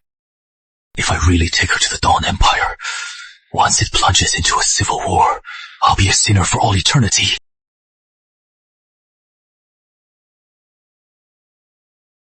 If you are trying to restore your empire, why did your grandpa and your aunt try to stop you from going to the Dawn Empire? I'm not sure either. The original plan, to keep a low profile, was for my grandpa and aunt to escort me to the Dawn Empire and meet my uncle. But grandpa suddenly passed away, and my aunt said she had urgent business. So, in the end, I had to go alone. Either they're out of their minds, or they made up excuses to back out, dumping this ticking time bomb on me, so I take the fall for it. Charlie, if you want to quit, I can pay you the full escort fee. I'll even give you all my silver. You just need to take me to Elm City at the edge of Phoenix Ridge. That's all. Your dead grandpa has already dragged me down into the shitstorm! What are you pulling now? Before I even get paid, you are trying to get rid of me! Do you think I am doing this for the silver? I am usually a great judge of character. How did I completely miss that? This little brat is a Dawn Empire remnant. Wait, Richard Rowan.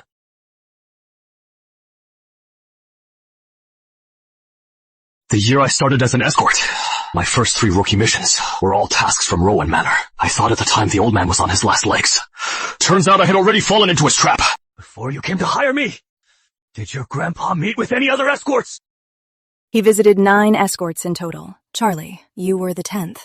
What about their ages? None of them were very old, looking under 20. That old bastard.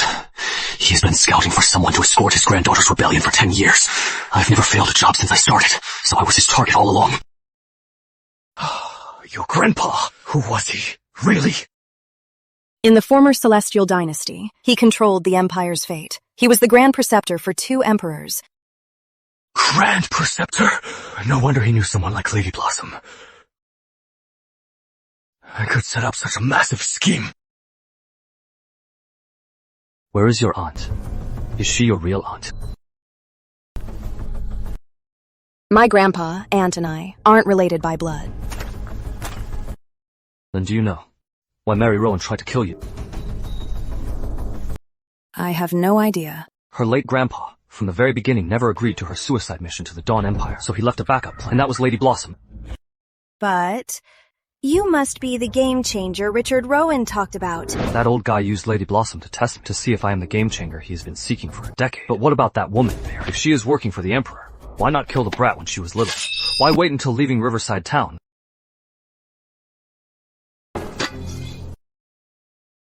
If I give up now, I'd have to dig up that dead old man and cancel this escort, but that would break the rule I've kept for 10 years. Yet, if I take this girl to Dawn Empire, I'll be cursed for eternity, and it will bring utter devastation. My parents were killed by monsters, not even their bones were left. My uncle sought blood food to heal me, and they too died at the hands of monsters. The answer I've been searching for in my heart. The answer.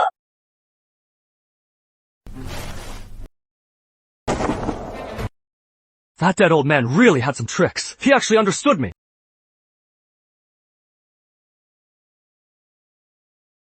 All right. You want to rebel? Then I'll take you straight to your rebellion.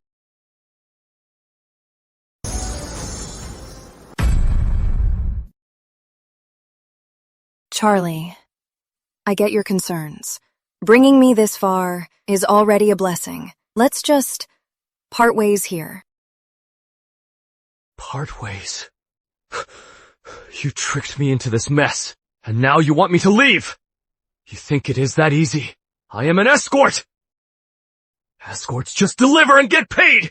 The rest is none of my business! Let's go. To Dawn Empire. I'll escort you to rebel. But... Charlie, once we enter the Dawn Empire, I'll pay you extra. 20 tiles! So generous! Stay away from me! When this brat gets close, my conscience starts hurting. Charlie has changed. He's become more brutal, always striking to kill. This is what Grandpa meant by cold and ruthless discipline. I am the last bloodline of the Celestial Dynasty. My mission is heavy, and I must bear it alone. Charlie, please don't get in my way.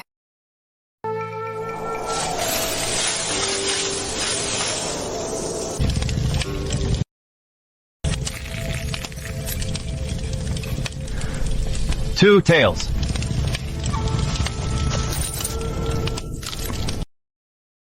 This job sounds shady, but it pays really well. I'm making a killing.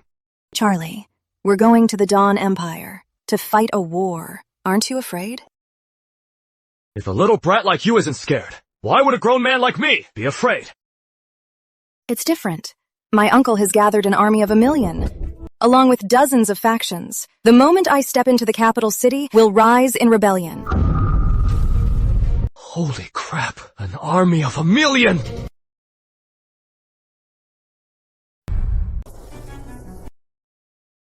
This is definitely the vanguard force. God knows what those old dynasty remnants have plotted over the past century.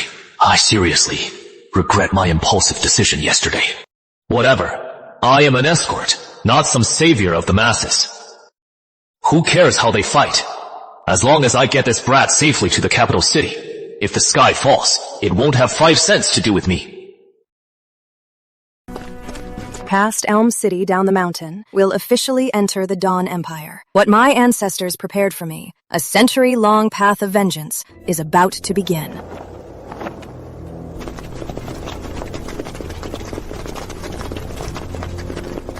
Your pass.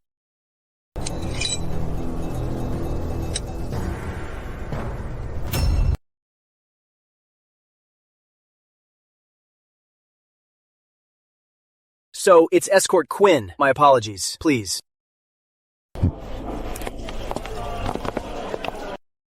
You guys stay here. I'll be right back.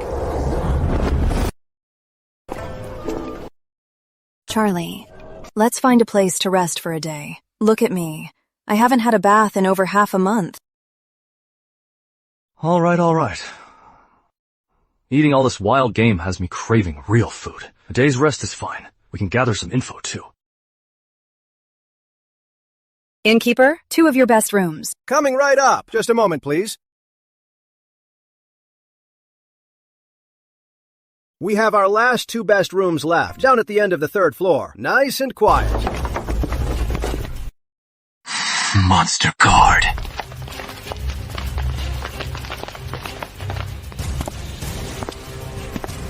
Sir, are you Charles Quinn, Escort Quinn? That is me. What can I do for you, officer? And she is the client you're escorting? Exactly. Don't misunderstand, Escort Quinn. We mean you no harm. Just following orders from above, to escort you both out of Cloudland's borders. Escort? The brat's identity has been exposed. Cloudland doesn't want any trouble, so they're rushing to kick us out. You too. We got the information from Escort Reed, left at the Escort Guild branch. That's how we knew you'd be passing through this city, so we waited for you here. No wonder. Officer, we've been traveling all night. Could we rest here for a day before leaving? Forgive me, miss. We're just following orders. It's our duty. We must escort you both out of the city right now. Let's go.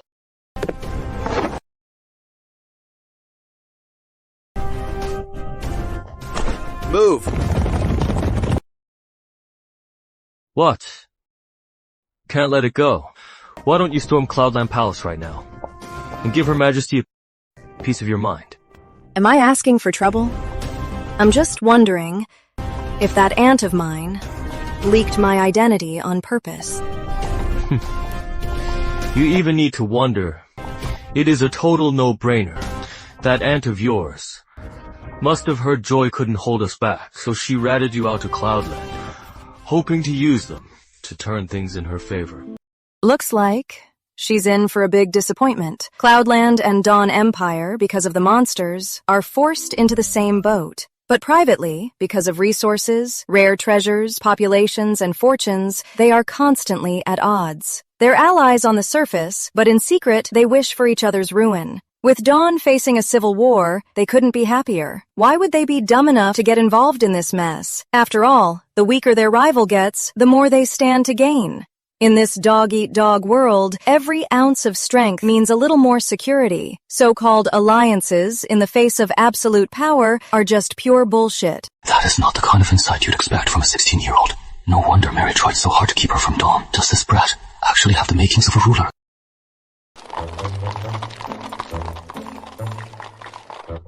Why are you looking at me like that? I gotta say, you actually have the makings of an emperor. Of course. If it weren't for that dog Emperor of Dawn usurping the throne, I, Lila, would bring eternal peace to this world and end the suffering of the people. Charlie, will you lend me a hand? If you're willing, whatever you want, I can give it to you. Whoa. Time to wake up. Man, it is broad daylight. Why on earth are you talking in your sleep? You! See no evil, hear no evil, lest word gets out and gets you killed.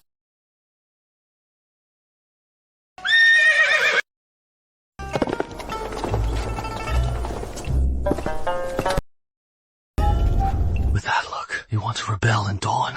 Aren't you just putting I am a rebel right on your forehead? I'm just feeling itchy. So annoying. Alright, don't worry. Captain Warren, hope you've been well. This young lady is a friend of a distant relative. She's heading to Dawn to visit some friends. I hope you can help her out.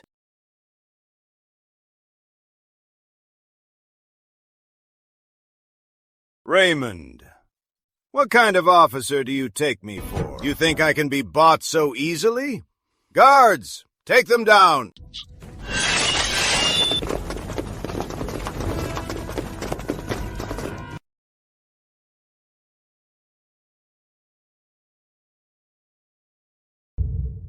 Search them thoroughly.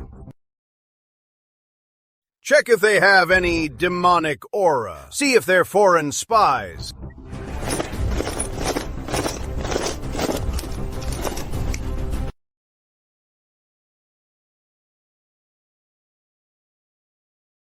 Report, Captain. No demonic aura. Passes are valid.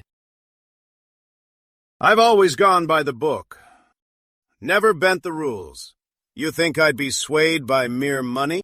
Oh, Captain Warren. You misunderstand. It's a misunderstanding. This is the balance from our last deal. It has nothing to do with official business.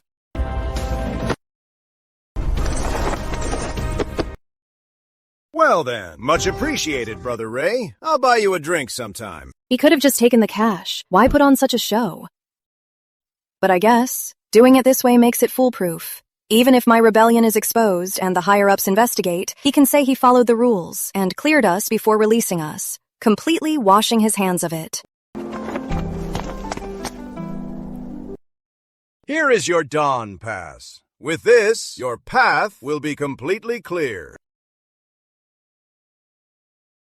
I've studied the royal doctrine for over a decade, yet in the face of real-world social dynamics, it's completely useless. Right in front of everyone, he played the strict law enforcer. It clears him of any blame, while he openly takes a bribe. My escort ends here. We'll part ways now. Thank you. Charlie, how did you know Captain Warren was just putting on a show? Every inch of land you tread, every corner of the world you see, and every person you meet, simply put, is part of one vast martial world. It is not about fighting and killing. It is the ways of the world. Master it, you live. Ways of the world. Charlie. Then, what exactly is the martial world? Jianggu. This word, you must break it apart. Rivers and lakes. I understand. This so-called Jianghu is the land empires fight over, the resources cultivators vie for, the fortune of a region, even the faith of its people. It's every land I have walked. Then why did you say it's all about worldly wisdom? Stop asking so many questions. We've already entered the Dawn Empire. You'd better think carefully about how you're going to run your rebellion. You make rebelling sound like child's play. Listen up. I am only going to say this once. From the very moment you were born, you were already part of this vast Jianggu. What you've seen on this journey, what you've experienced, that is worldly wisdom. If you can't master this worldly wisdom, you are just cannon fodder. Just like Guard Warren, he dared to do that, because he wouldn't survive otherwise. In times like this, if he loses his spot, he is as good as dead. He dies if he doesn't play along. Charlie, can't you just explain it clearly? If you don't even get this, you'd better just go back home and be a good little lady, or you'll get played to death without even knowing why. Raymond Chandler is chief of the Cloudland Monster Guard. He commands thousands. He just needs to let one monster into the Dawn Empire and frame Captain Warren for it. The blame would fall right on his head. So he put on that act, saving face and keeping his options open. Charlie, are you against me restoring my empire? No. Quite the opposite. I highly encourage you to rebel. The bigger the mess you make, the more valuable this escort job gets. And the more money I can make. Then why couldn't you just explain Jianghu to me properly? I already explained it very clearly. It is not that you don't understand it, but because you've never truly lived in Jianggu, so you can't feel it. But don't worry. Along the way, you'll definitely get a chance to see how treacherous Jianggu can be.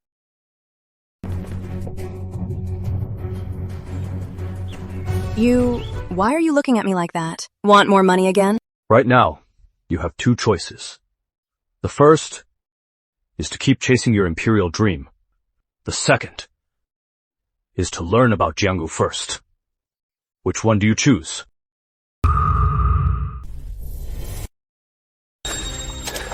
My brother's vengeance is mine to bear. As captain, I never bend the law. Charlie, I want to learn about this world before taking back my country. That shouldn't be a problem, right? It is not a problem. Then keep up with me.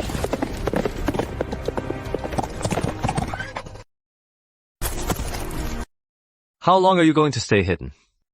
Before greeting your master.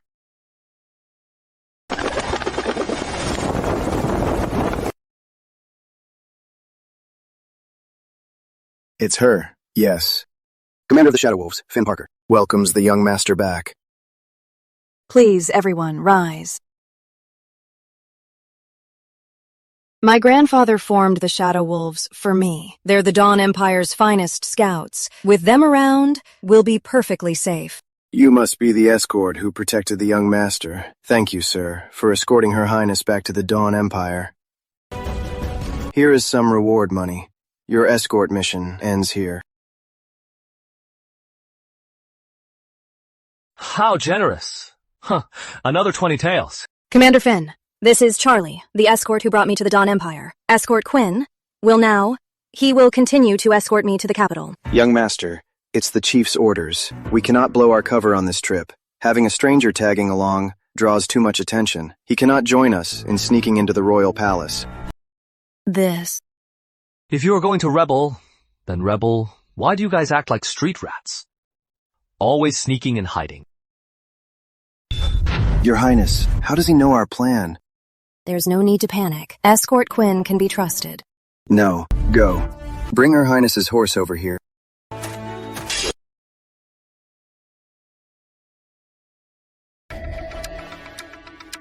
You. Step within 10 feet of my client, and you die.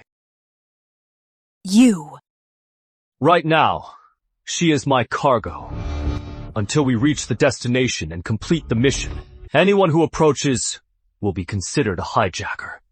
No mercy. What kind of rule is that? That strike had no trace of inner energy. It was pure physical strength, pushed to the absolute limit of speed. Is he a legendary Celestial Chamber Master? A Celestial Chamber Master under 20? Escort Quinn, you're just an escort. Now that she has been safely delivered into our hands, your mission should be complete. How much was your fee for this trip? We can double it. No, we'll pay you triple. As for my fee, it is not much. Her grandpa only gave me 20 taels of silver as a deposit. 20 taels of silver? Here is 20 taels of gold. It's more than 100 times your little fee. Take the money and get lost. Is this all you've got? And you dare to show your faces? Are you crazy? Anyone who gets close counts as a hijacker. Didn't you see that gold came within 10 feet? What if it crushed you to death? He was just giving you a gold ingot. He wasn't trying to hurt me. Couldn't you just let me talk it out with them first? Talk. Listen, Missy, let me tell you something. In my eyes, you are nothing but cargo.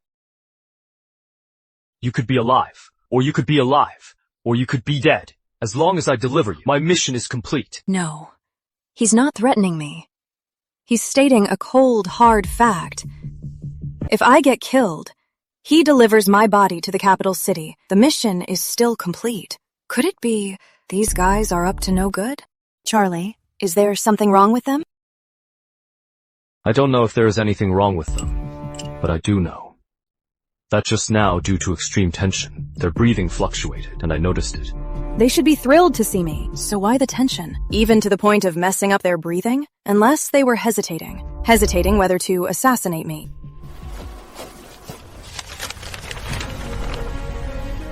$1 million taels. This.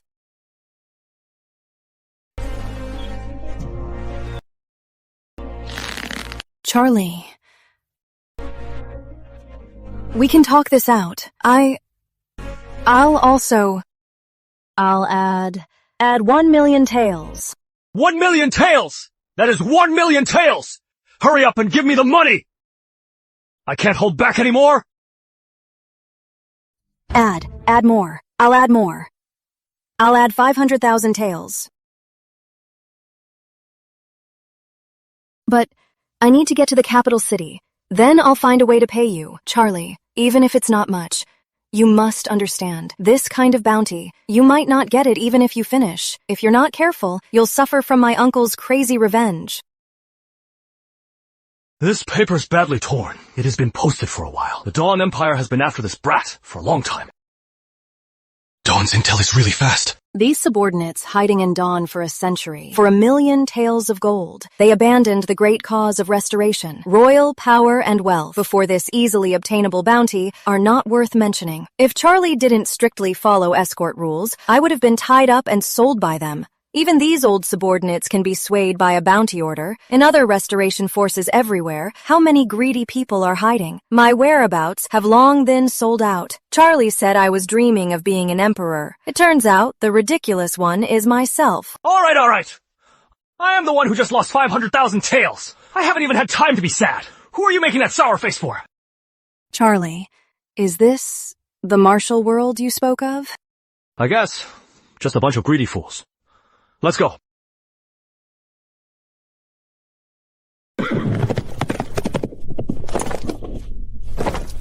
People only learn their lesson the hard way. Did you think rebellion was child's play? Yeah.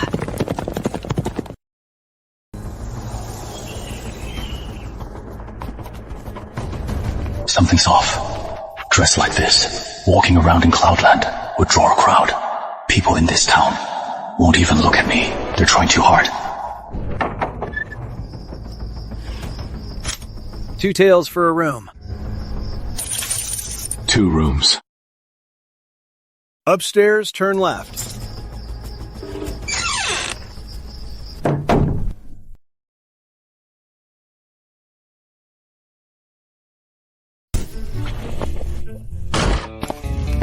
You. What are you doing? You just take your bath. I'll rest over here. Don't you know men and women should keep a distance? Fine then. If you get killed later, don't blame me for not protecting you. Okay then. But you're not allowed to peek. There's nothing to see anyway. Right. What was that on your back just now? It's my Rowan lineage's naturally born totem. Totem? Never mind that. Don't you think something is wrong here? Do you think maybe your uncle just got taken out by the old emperor in one fell swoop, so his men betrayed him to make a quick buck? That's impossible. The Celestial Loyalists have laid low and prepared for over a century. There may be some greedy ones, but we're always incredibly careful. If the Emperor had really noticed, he wouldn't have waited till now to strike. Since these remnants could lay low and prepare for a century, they wouldn't be wiped out so easily. Their intel covers the Dawn Empire. After I killed those goons, someone should have come checking. Yet from 10 miles out to the town entrance, it is dead quiet. The town entrance?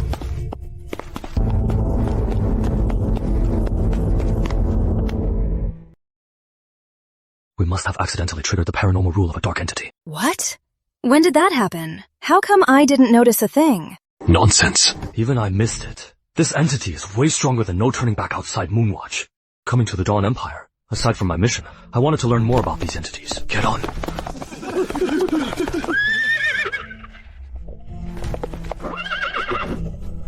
Charlie, if we just rush out like this, can we escape this paranormal rule? Can you stop asking such stupid questions? The first thing we need to do is find out this entity's name, so we can figure out its rules and avoid the danger. Interesting. I can't believe these remnants can even control a dark entity. Hiya!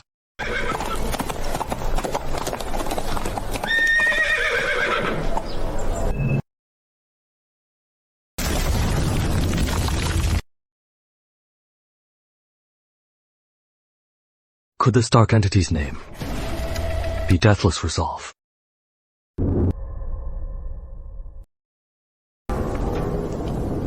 Never heard of such a weird name. It gives me the creeps.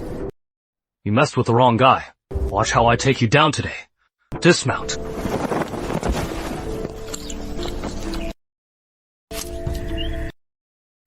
Let's go. Head back.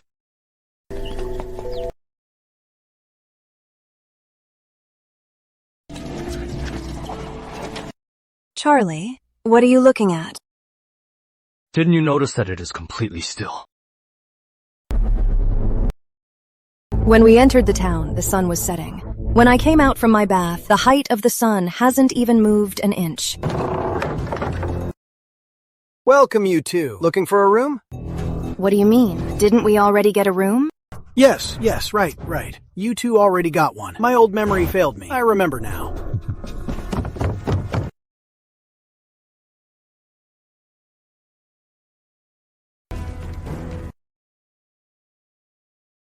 Hey, don't you know personal boundaries? I didn't really have a choice, did I? Alright, let's step outside first. Remember, in this creepy place, don't ask random questions. If you must ask, make sure it is something I can handle. Why? Because if you want to get out alive, you have to listen to me. Okay. And also, don't just talk to anyone here. Mm-hmm. Ma'am, how much for the pear blossom cake? Freshly made pear blossom cake, still nice and hot, 3 coins apiece. How about 1 coin apiece? Sold. He's way too good at haggling. Knocked it down from 3 to 1, and she's actually thrilled. Sir, how much for your chickens? Sir, these are top-notch golden roosters. 30 coins each. All a solid 5 pounds. Take your pick. I'll trade you this hot pear blossom cake for one of your chickens. Do we have a deal? Deal. Of course we have a deal. This old guy is nuts. A 1-coin cake for a 30-coin live chicken? He's losing his shirt on this deal.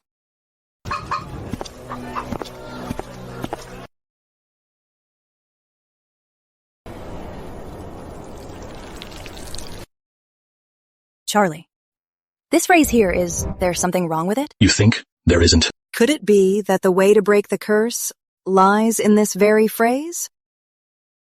Then tell me, which part of it is the problem?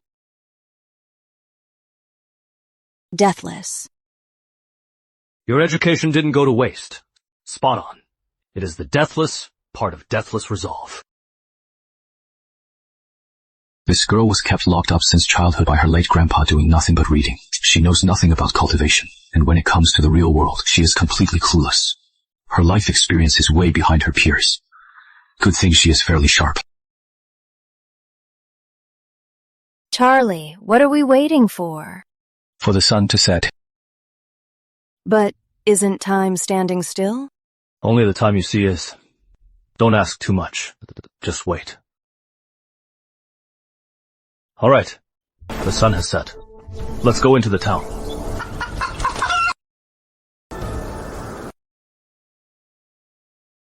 Remember, if anyone asks you to do anything, you must not refuse. I need to test how this paranormal rule works. Got it.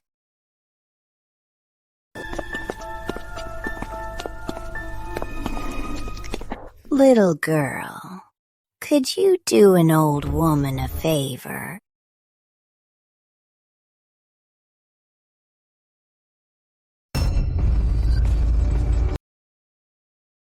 What do you need me to do, Grandma? I've had dinner ready for ages, but my naughty grandson went out at noon, and still hasn't come home. I've been looking for him for hours, but I can't find him anywhere. Could you help me find him? Yes. Thank you so much, little girl. I can tell you have a kind heart.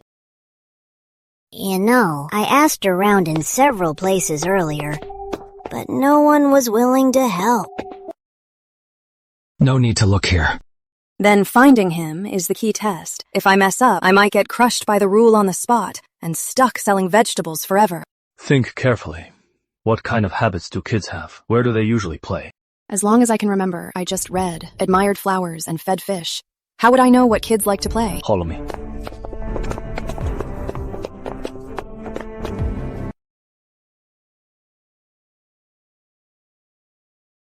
Go ask them. Remember, make sure to ask what they'd know or what they can do. Never ask what they can't do. But your main goal is to find out where Grandma Warren's grandson is.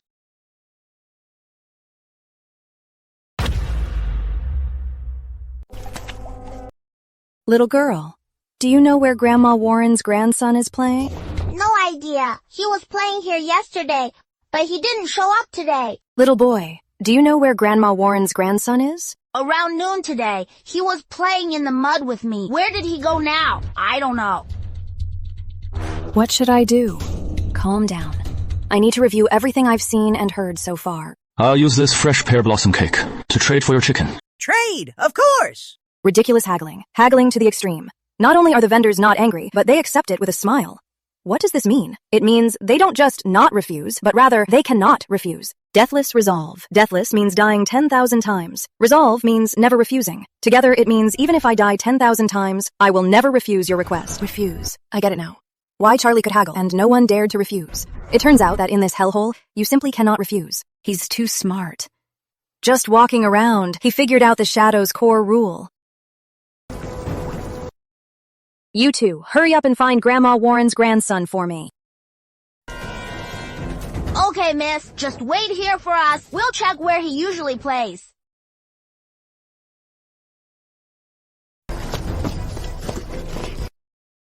Miss, you. Hurry up and go home. Your grandma is worried sick. This girl, when she actually focuses, is way sharper than most. Good thing she didn't let this kid keep talking. Little girl, you have a truly kind heart. I have lived in Neverturn Village for decades, and I've never seen such a kind girl. Grandma, it's getting late. You'd better take him home to rest. Okay.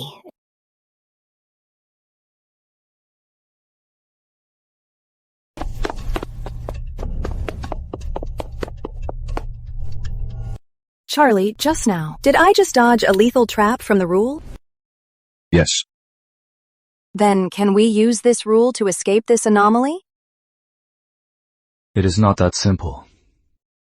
To break this anomaly, you do need to use its rules first. But have you considered why this shadow suddenly appeared here?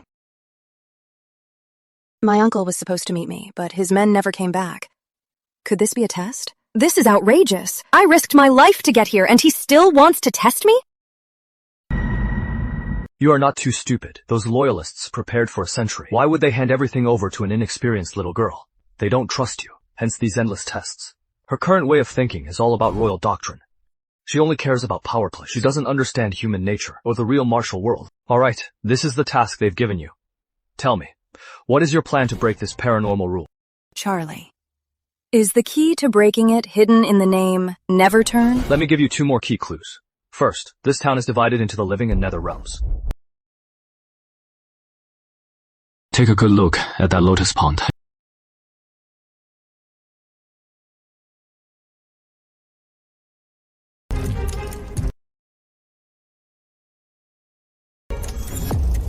Remember what you see right now.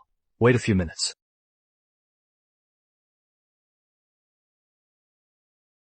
Then, look again. This little lotus pond? There's no reflection of the blood sun anymore. Exactly. Listen carefully. When the blood sun reflects, it is the nether realm. This phenomenon is also known as mirror shade phenomenon. When there is no reflection of the setting sun, that is the real world we need. Consider the living realm. While in the living realm, we can come and go from the town freely. We can ask the villagers to do anything. They can't refuse, and they won't refuse. But once we enter the nether realm, as soon as we step into the town, they're the ones making us do things. And every single thing we do will be a matter of life and death. If we fail to complete it, or refuse a request, we'll be instantly erased by the rule, and become a part of it. Isn't this bringing ghost stories right into reality? No wonder they say ghosts kill unseen. It's impossible to defend against. Charlie, what if I only act in the living realm, and when the nether realm falls, I just hide outside the town to stay safe? Is this test meant for me, or for you?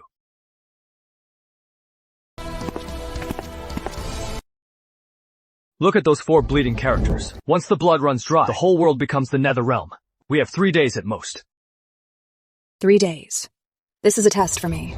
There must be a time limit. I have to prove myself and satisfy those watching in the dark.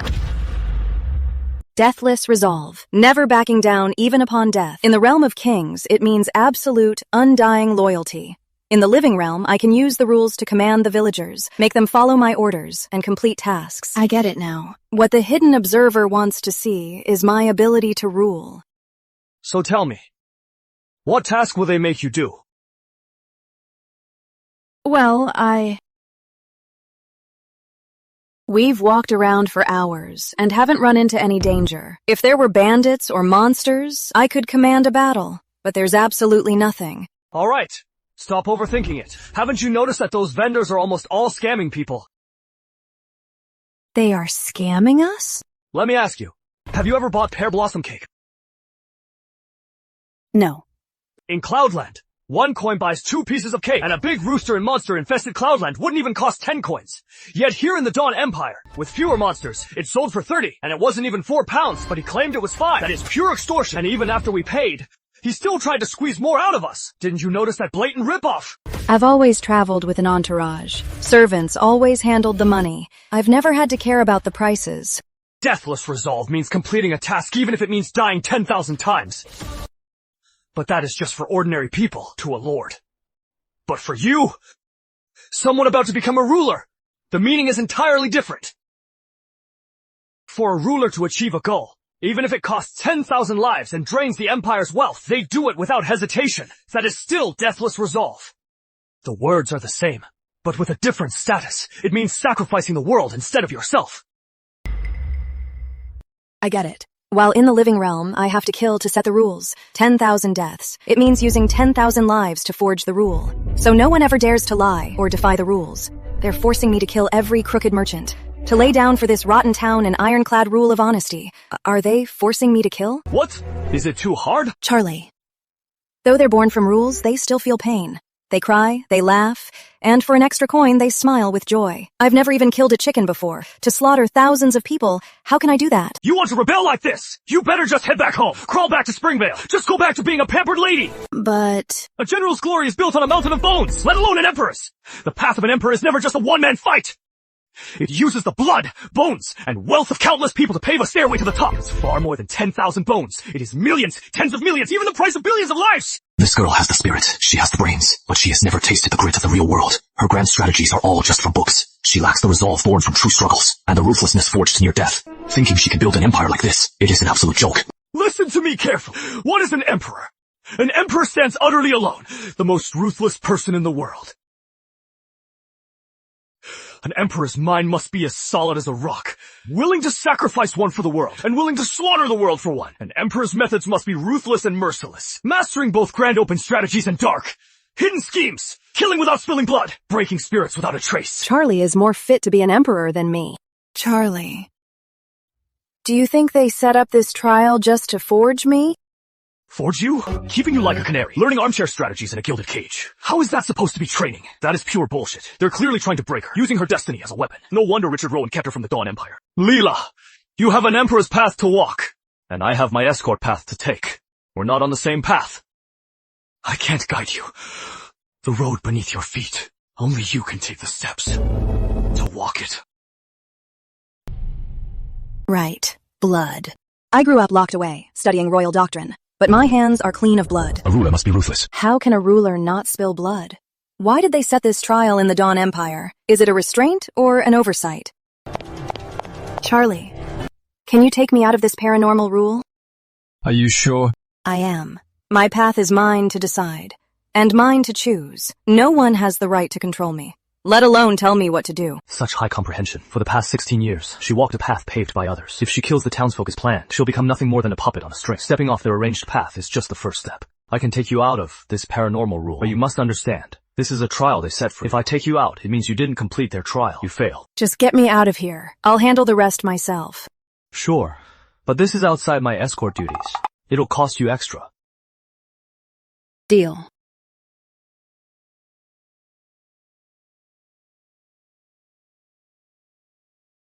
Now, you are showing some royal potential. He only compliments me when money's involved. Still, he finally acknowledges me.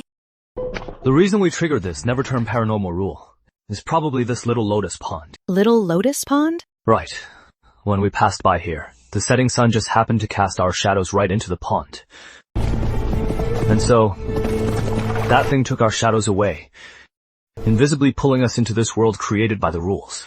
So, to beat the rules, we first have to play along. Since it pulled us in here by its own doing, I'm going to make it send us right back out.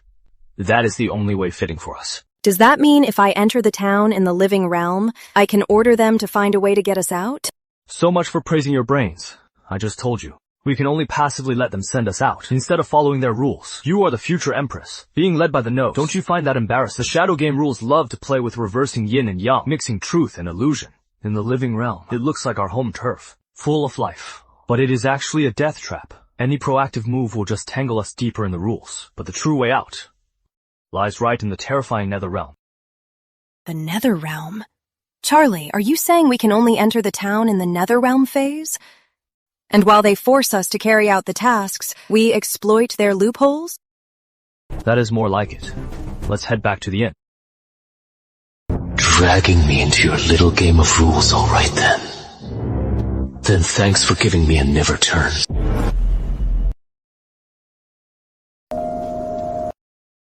Gods, please protect us. Gods, please bless us.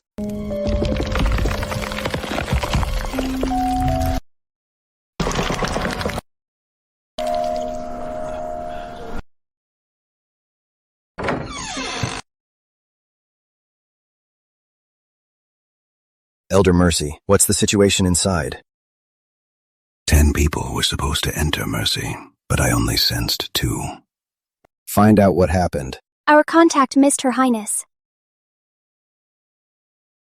What are their cultivation levels? Her Highness is only at the innate level. I can't see through the other, but judging by his vitality, he's under 20. Is she? Insight level at best. That old fool Richard Rowan played by the rules. He didn't let her cultivate so as not to ruin our plan. Excellent. Master, Her Highness can't cultivate, and our people didn't guide her in. With this elaborate trial, I'm afraid she won't make it out. No, Briar. You're wrong. Quite the opposite. In fact, she has already completed our trial. Completed it? This never-turn trial. On the surface, it tests her character. But deep down, it's a transformation. For the past 16 years under Richard Rowan's tutelage, all she's learned is just theory. True royal doctrine must start with shedding blood. I've taken on this task and sat here for a century just to pave for Lila this path of carnage. Once she steps on this path, the Dawn Empire's days are numbered. Mr. Grant, since I've completed this task, shouldn't the Lord grant me my next grand temple? Rest assured, Elder Mercy. I, the enigmatic Scholar Grant, always keep my word. As Tranquil Hall's shadow servant, you've coexisted with entities for a century. Waiting bitterly until now, you are Tranquil Hall's greatest asset. Your grand temple will naturally be ready for you. That thing, I've nurtured it with offerings for over a century. I know its rules best. The girl inside is in no mortal danger, but if she wants to make it out, she must use the people's blood to set human rules and slaughter the townsfolk. There is absolutely no other way. Have they found this solution yet? They're still figuring it out. If they start to break through, I'll be able to sense it. That's good. Someone personally trained by Richard Rowan wouldn't be that foolish. Pass down the order. Have them roll out the path we've paved step by step for Her Highness. Charlie, how much more work do I have to do? I'm so exhausted 3 times in a row. Finding a grandson, moving goods, and washing those heavy clothes for that lady. It's bad enough I can't say no, but you didn't even help. Just standing there like a supervisor and calling me clumsy. This girl worked 3 times in a row, but it wasn't in vain. I've fully figured out Never Turn's loopholes. I can take her away anytime. But I, Charles Quinn, am an escort. On the path I walk, spirits must give way. If I don't subdue this thing, how can I stay in this trade? Next time you finish helping those people, don't interrupt them when they speak. Listen to what they plan in the end. Charlie, what exactly is the paranormal rule? The making of a rule usually comes from intense human resentment, a clash of dark energies, and the entanglement of the world's laws. To put it simply, it is like a house with a complex structure. It needs a lot of different factors to be built, like bricks and wood. If you want to leave, there's also a much more straightforward way. Straightforward? If there's a straightforward way, why didn't you say so earlier? This straightforward method is to just take its foundation and completely dismantle it. Without a foundation to support it, the house will naturally collapse. Without its core pillar, the rule will naturally fall apart. Dismantle the rule? People avoid paranormal rules like the plague. If word gets out, they'll think he's crazy. But with his skills, if he actually pulls it off, it'll give those who look down on me a good lesson.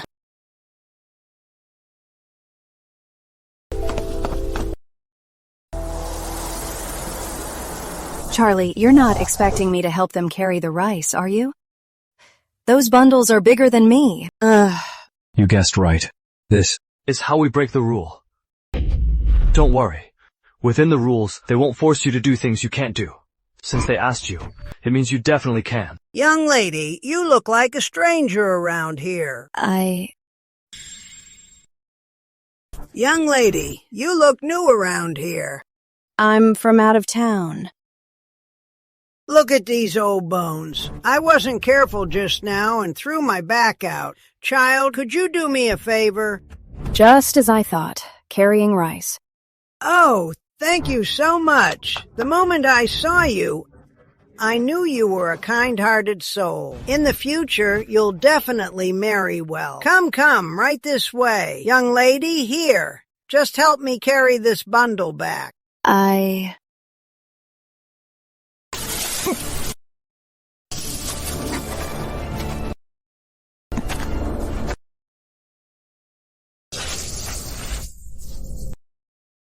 Young lady, I didn't expect you to work so fast. You've really been a huge help. Well, young lady, could you do me one more favor? All right. That's wonderful. You see, my back is really gone. I can't carry this full sack at all. Please be kind and help me carry this sack of grain over to the east barn to sell.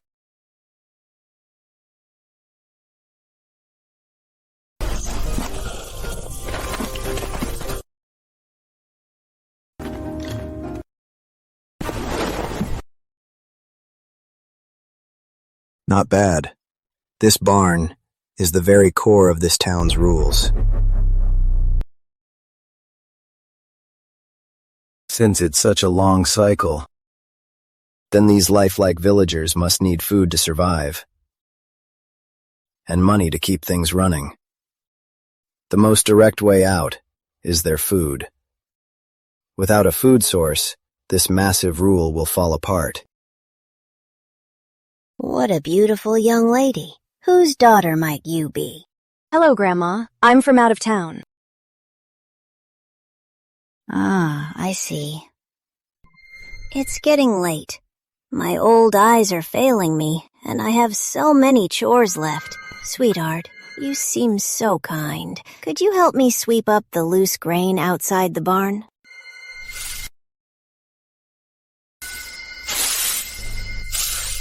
Charlie, I've noticed. These chores I'm doing, why are they taking longer? Exactly. This is the catch with the rules here. If you keep working, not only will tasks take much longer, but what you do for this town will become much more important.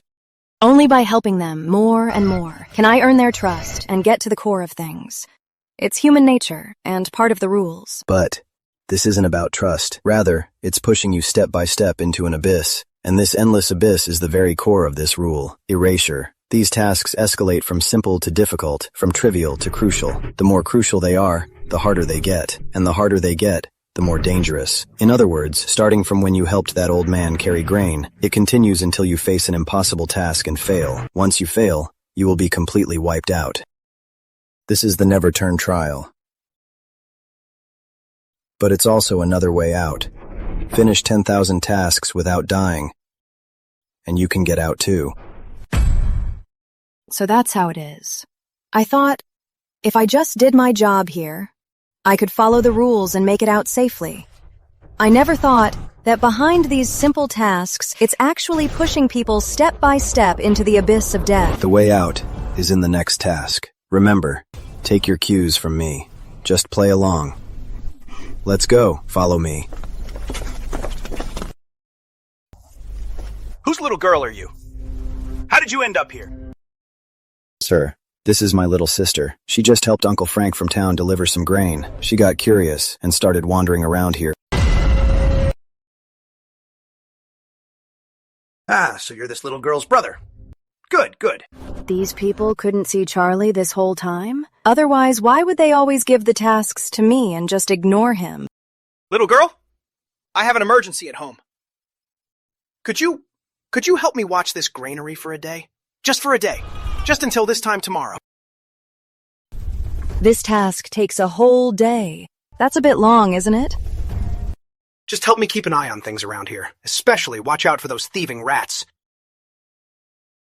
You can't let them ruin the grain. This place is so huge. How can I stop the rats? If any grain gets ruined, I won't meet the requirement. The task fails, and I'll be wiped out. Don't worry, sir. My sister has sharp eyes. I guarantee not a single rat will ruin this grain. Yes, I can tell. She looks clever and capable. Charlie, this granary is usually full of rats. Can I really complete this task? Don't worry, we can't fail. Charlie, aren't we going on patrol? No need.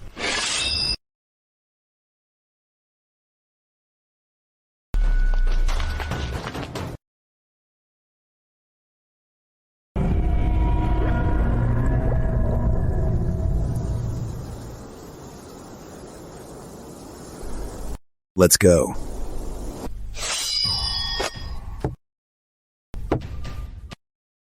Little girl, thank you so much! My family matters are finally settled. You're welcome, sir. Little girl, isn't it the autumn harvest? Every year around this time, we open the granary to air out the grain inside. How about you do me another favor? Sure. Thank you so much. I can tell at a glance that you're a hard-working and kind child. By the way, you must dry the grain completely. If it stays damp, it'll get moldy. Dry it completely? It's always sunset and night here. There's no sun to dry the grain at all. Sir, do you mean as long as all the moisture is evaporated? That works, right? Yes, yes, yes! That's exactly it! There can't be any moisture left. If it gets moldy, and people eat it, it could cost lives. Don't worry, sir. Just getting rid of moisture. I promise to get all the moisture completely out of this grain. Yes, yes, yes, yes. Just dry it. Drying it is fine. Charlie, can we leave now? Go. Get some firewood. Let's dry out this grain. You're gonna set a fire? People need food to survive. This paranormal rule created a whole world. If we burn all the grain here, we destroy its foundation, and the rule collapses. Something's not right. Why haven't they entered the living realm? A blood-bound rule? It's been 2 hours. After breaking out of the living realm twice, they haven't made a sound. This is bad. They found a loophole in the nether realm. What's wrong? No. Impossible. The task in the nether realm must be completed. Where are they running? Do they want to die? Elder Mercy, what exactly happened? Why is the rule backfiring on you? They found the loophole in the never turn rule. Quick! Help me suppress the rule. Hold on, Elder Mercy. His soul is destroyed. Tranquil Hall's paranormal rule, built over a century, was just activated and already torn apart from within. How did they do it? Lila doesn't have the skill. It's the man who went in with her. This is outrageous. Master, something terrible has happened. Speak. The Shadow Court sent 10 Shadow Wolves to receive Her Highness, but 30 miles outside Northgate, they were all beheaded. What? The Shadow Wolves are all elites above spirit mastery. They're experts in coordinated assassination. Just how powerful is that man?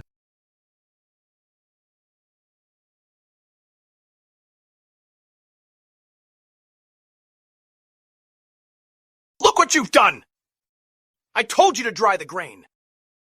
Why is there a fire? Sir, you said it yourself. As long as the moisture is removed, any method goes. My method removes it all at once, without a single drop of moisture left. This guy really knows how to exploit loopholes. It's over. It's all over. The county magistrate won't spare me. Without food, none of us will survive. Enough.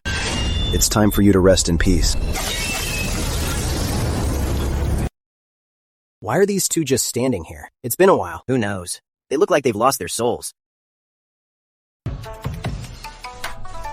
Charlie, if we hadn't made it out in time, would we have starved to death in there? Yes. This rule is basically just a giant illusion. From the very beginning, we were just sitting under this tree, having a long, realistic dream. Without Charlie, I really would have been trapped and starved to death in that hellhole.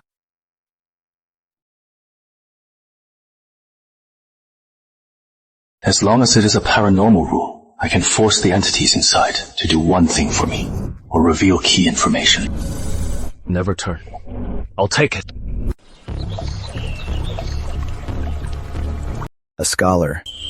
You don't see many scholars around these days. Hooligans aren't scary. What's scary is an educated hooligan. Victor Grant, right hand of the Tranquil Hall, greets the young master. Rise. To so casually dismantle the Never-Turn domain. This guy is not simple. And who might this be? A Cloudland escort, Charles Quinn. A pleasure. Guard Quinn, you've worked hard on this journey. The three of us were ordered here to bring the young master home. From here on out, we will be your escort. No need. Looks like my bluffing along the way worked. This young master is not the easily manipulated blank slate we expected. Before the Never-Turn trial, seeing you act so respectful, I really would have believed it. Using thousands of innocent lives just to test me? If I go with you, these bloody games will never end. In that case, let Escort Quinn come along with us. We can look out for each other. Sorry. I am used to traveling alone. I don't have room for useless lackeys. Your rebellion is your own business. Once I deliver her safely to the capital city and get my final pay, you can take her to rebel wherever you want. Your Highness, how could you reveal such a secret to an outsider? Escort Quinn is trustworthy. As for escorting me to the capital city, I won't trouble you three. Once I meet my Uncle Edward Rowan, I'll make my own decisions. Absolutely not. Tranquil Hall's century of planning rests entirely on Lila. If she reaches the capital city and falls into the Emperor's hands, wouldn't it all be for nothing? They don't even see me as their young master. They won't even fake basic respect. Good thing I refuse to go with them. Calm down, Your Highness. I spoke out of turn in my haste. I understand the Never-Turn trial left a bad taste in your mouth, but an emperor's bearing requires utter decisiveness. In this world, no emperor's throne has ever been without a sea of blood beneath it. This trip to the Dawn Empire will bring rivers of blood and mountains of bones. If you can't even stomach the bloodshed born from a mere rule, how can we help you accomplish the Great Restoration? That makes some sense. Rebellion means war, and war means blood and death. If even 10,000 fake deaths are too much for me, how can I reclaim the throne? This scholar has a really sharp tongue. If this brat can't even see the true path of an emperor, she'll just be a puppet used by the ambitious, and the Dawn Empire will fall with her. The Emperor's path is bloody, it's true. Charles Quinn said so. But who should choose this path? Will it be me? Or will these loyal subjects drag me along? Thank you for the advice, Lord Grant. And thank you all for personally crafting this path of trials for me. It's a good path. I don't blame you. However, the Rowan House's restoration is a path I will walk myself. And this path will succeed. Fall back for now. It's hard to hide with so many people. We'll talk once I see my uncle. What's going on? Richard Rowan's doing? No. That old fool wouldn't dare break the rules. That leaves only this escort. Lila even gave him her trump card. He manipulated her. He broke the Never-Turn trial, got involved in treason, and still stays completely calm. If we don't kill him, he'll be a huge threat. Hey! What are you doing? I am warning you. Draw your blades, and I'll treat you like bandits. Your Highness, please don't listen to this scoundrel's lies. I strongly suspect that this man is up to no good. Whether Charlie can be trusted, I'll be the judge of that. Please stand down. Your Highness, he knows full well this is high treason, but he still escorts you openly. Isn't that suspicious? If he isn't a complete fool, he's just in it for the money. Do you know, your current bounty is 1 million taels? Screw you! I haven't even been paid, and you have the nerve to accuse me! You are really pushing your luck! Ah! Watch out, Lord.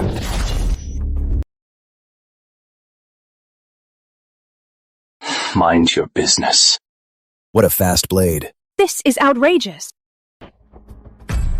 Those who achieve great things don't sweat the small stuff. Your Highness, you see, his true colors have been exposed, and now he turns hostile to silence us. Insolence. If it were anyone else, they would have sold me for 1 million taels. If he were greedy, he would have killed the three of you long ago. Grandpa once said, if I meet a cold and ruthless person, I can follow him into the Dawn Empire. So this ruthlessness is the rationality to suppress one's greed and strictly adhere to the rules and bottom line. Fine, Your Highness. Today your subordinate will show you this villain's true colors. You really think I am a weakling? Oh no, Celestial Chamber level.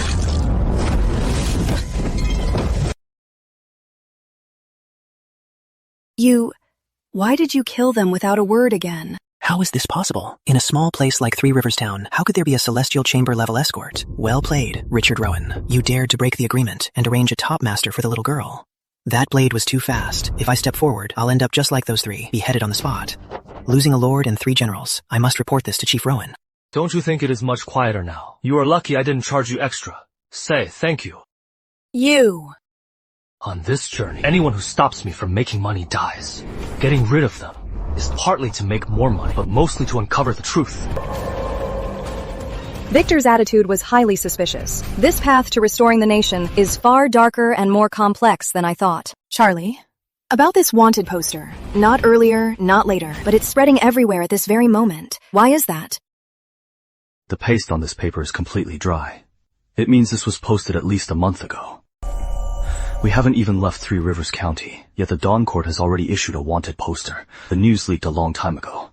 Charlie, could my aunt have done this? Use your head. If Mary had done it, the Dawn Court would have set up a trap at the border by now. We never would have made it in. Along the way, besides your aunt's men.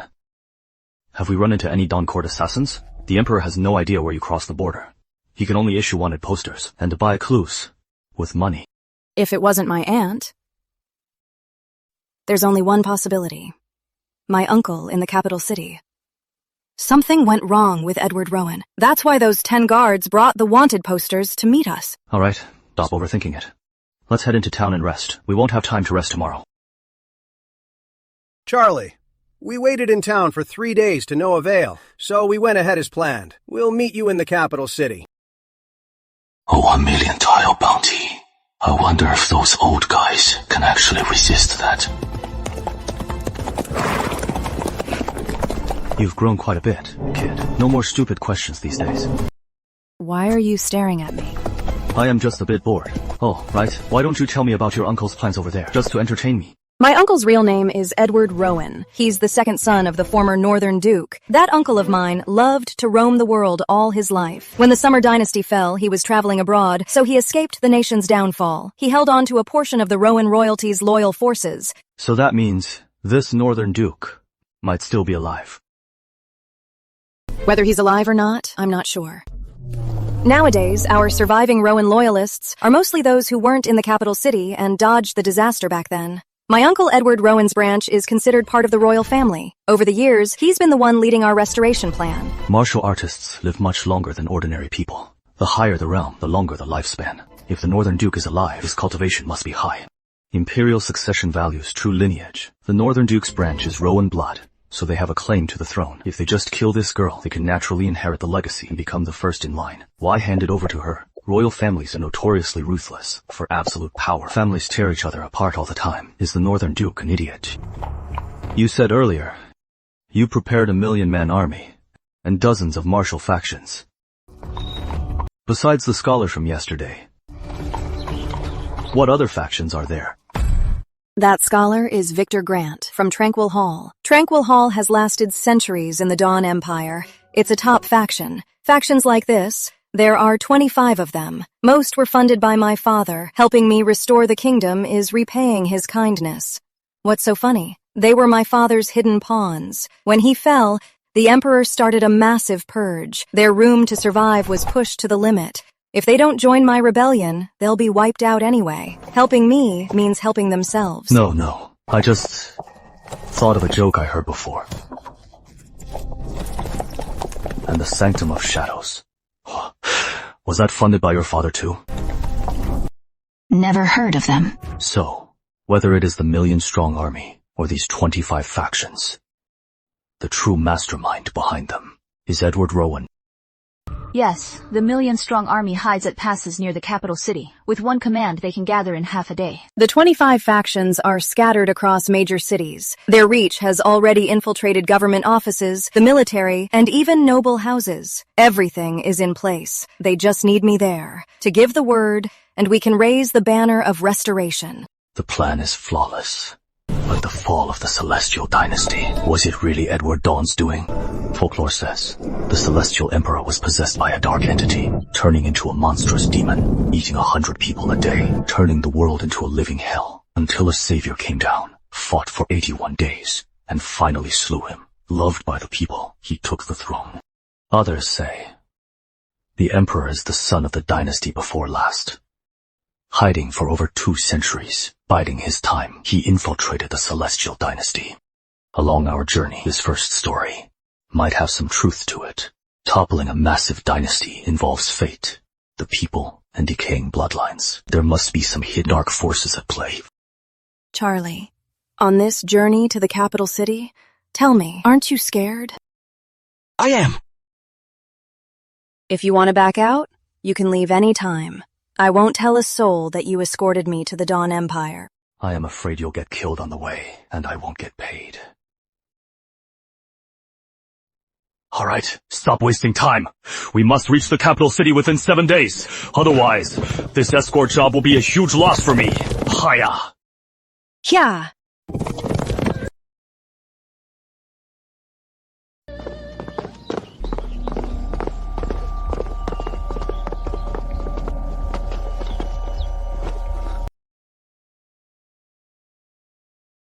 Ian Reynolds, Deputy Master of Impermanence Hall. I seek an audience with the Alliance Chief. Come in.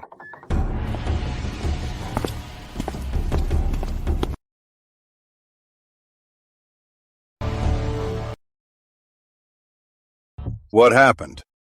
Alliance Chief, Her Highness has slipped out of our control.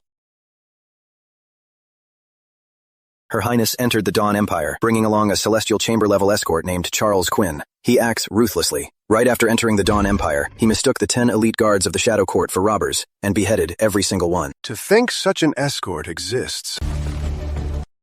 The never-turned trial of Tranquil Hall was crushed by his sheer brute force. Even Tranquil Hall's Deputy Lord Grant and 2 Hall chiefs, he slaughtered them all. An escort so loyal to his own rules that he'd even take a treasonous job. In this day and age, such a man is rare indeed. Alliance Chief, with this Celestial Chamber-level escort protecting her, our Heavenbreaker plan cannot proceed. Could he be a stubborn obstacle deliberately left by Richard Rowan? That old fool. In the end, still wouldn't give up. Alliance Chief, they're already on their way to the capital city. If Her Highness enters the city directly, without meeting the conditions, our century-old plan will be ruined. Old Reynolds. Panic leads to mistakes. A Celestial Chamber level, though considered a formidable expert, is ultimately just a man, not a monster. And being human, he's bound to have his own desires. Let me ask you, why would he take such a huge risk to escort a rebel princess into the capital city? You mean Charles also wants a piece of the pie in the restoration plan? You underestimate the escort profession.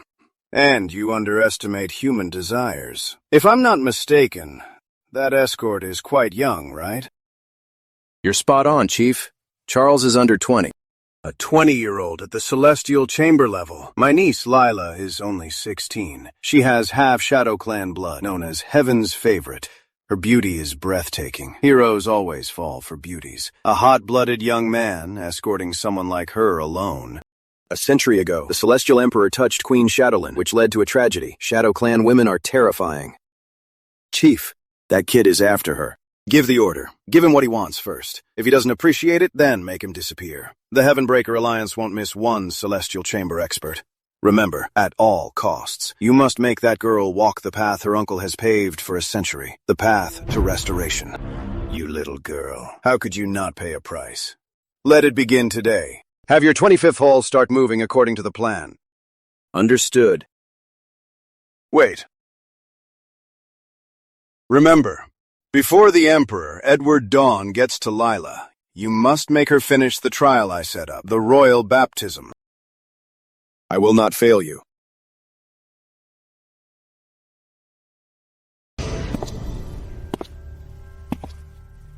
This world has been ruled by the Dawns for over a century. It's time to take it back. I shall send you your first gift.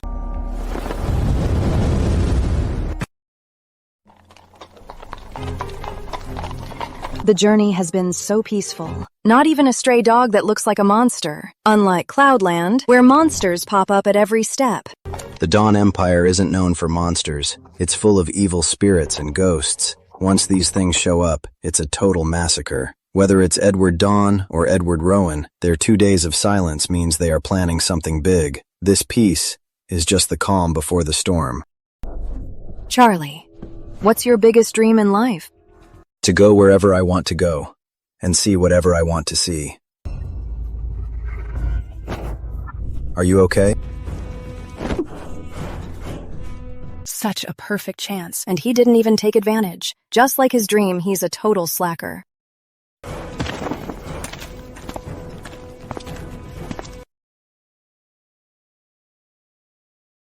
Let's go. Let's check it out up ahead.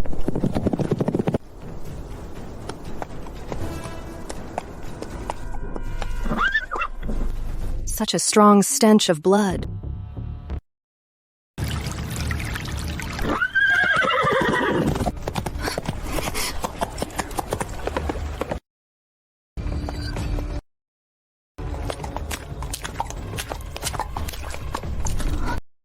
This.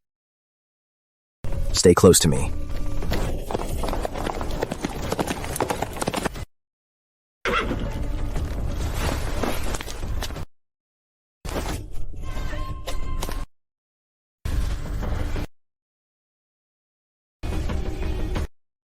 Charlie, stop looking. With this carnage, the killer probably hasn't gone far. We should hurry to the next city and report this. You're here to rebel against the Dawn Empire, yet you want to report it? You'd just be turning yourself in. But if we just stay here, and someone walks by, what if they think we did it? Did you notice anything? The victims are mostly the old, the young, and women. The young and strong must have escaped in time. The killer probably isn't fast, so they couldn't catch them, but they must be incredibly strong. They used sheer force to tear them apart. Didn't you notice that these people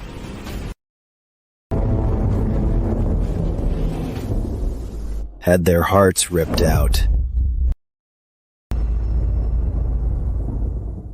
Rip out hearts? How cruel is this? Can you at least act like a rebel?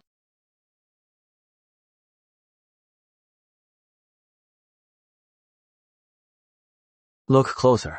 Who do you think the killer is? Well, it definitely wasn't a human. Yeah. Tell me why it wasn't a human. Humans toward their own kind usually aren't this cruel. Even with a deep blood feud, they wouldn't use this method to slaughter an entire town.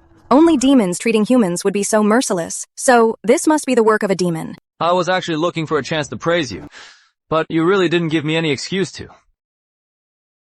We've traveled nearly 500 miles in 2 days. Have you seen a single shadow of a demon? Then, what do you think it is? It is a dark entity. It should be 1,000-year painted skin. Painted skin? Charlie, why are you so sure that this is a 1,000-year painted skin demon? Because an ordinary painted skin couldn't kill this many people, nor would it need this many hearts. To need over 1,000 human hearts at once for nourishment would have to be at least 1,000-year painted skin. That's not right. Charlie, from what I know, in the Dawn Empire registry, the few 1,000-year painted skins recorded have already been suppressed by past emperors in forbidden grounds across the land. How could one just appear out of nowhere here? Well, you'll have to go ask that dear uncle of yours. I wouldn't know about that. With you looking half dead like this, you still want to rebel. I think you should just pack up and go home. Go back to your river cross. I actually know quite a few handsome young lads. I could set you up. Just stay home, serve your husband, and raise kids. Stop dreaming about rebellion. Once I reach the capital city, I will make sure to stop this.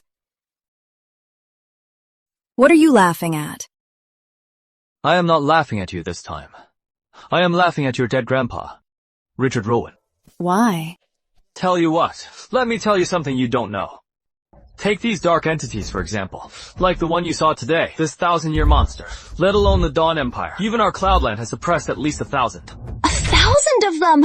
If they were all released, wouldn't the world be in chaos? Since they're a menace, why only suppress them? Why not just destroy them completely? Because each one is the foundation of an empire's power. Why kill them? Foundation? If these things are released, they will bring mass destruction. How can that be a foundation? Because of deterrence. This world is much bigger than you think, and the human race is just one of the thousands of races, a truly insignificant one at that. People say the tenfold marshes are terrifying, filled with countless spirit kings and titans. But have you noticed that for centuries, the kings of the tenfold marshes never dare to easily enter human territory? Isn't it because our human race is protected by great masters? The world thinks just like you do, but the real reason is that these dynasties are suppressing more than 1 century-old fiend or millennium-old spirit king. As long as these titan fiends and their offspring are in the hands of human dynasties, the titans of the tenfold marshes won't dare to make a move. So these millennium-old fiends are all hostages? I am not sure if they're hostages. 50 years ago, Cloudland suppressed a from the tenfold marshes titan, demon wreaking havoc, stopping an impending monster tide. Right in its tracks. 20 years ago, Cloudland returned an old fiend, buying 20 years of border peace. So that means Cloudland suppressing a spirit king wasn't just for no reason. A rival in the tenfold marshes made a secret deal with Cloudland. This created a three-way balance. So they must suppress these fiends to use them as trump cards. You could say that. If Uncle releases those suppressed demons, they'll definitely help him stall the Dawn Court's army. This is really just a trade. The demons get freed and Uncle profits. Both sides win big. But the ones who suffer are these poor commoners. This girl knows nothing about Edward Rowan and of the exact restoration plans. She is totally clueless. This means there'll be plenty of chances to charge more. Either way, my blade only serves coin. As for restoring your nation, that'll wait till I deliver you to Capital City. You can take your time with it then.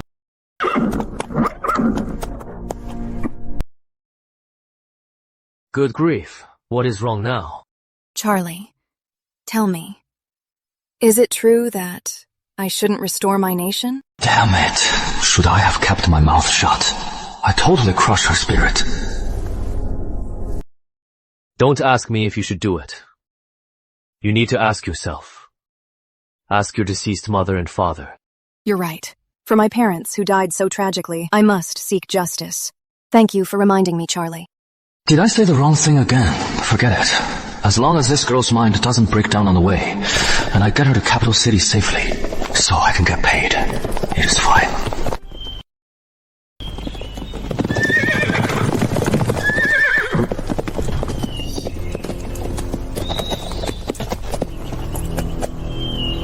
Who might you two be? Officer, I am Escort Quinn. I am escorting this lady to visit her relatives.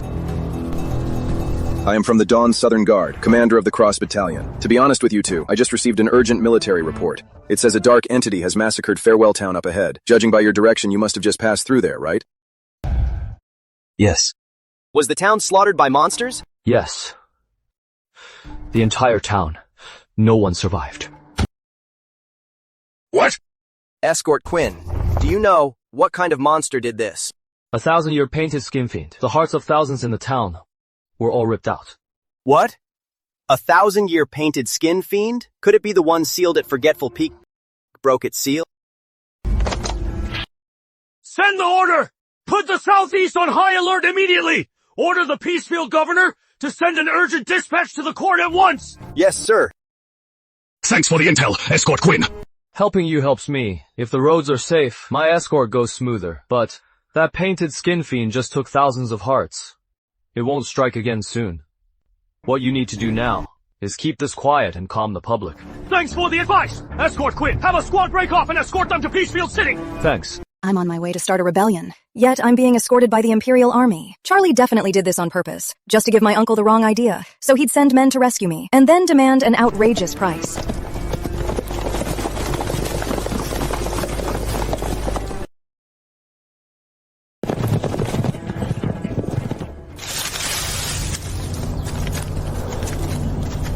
Why is he taking Her Highness and colluding with the court?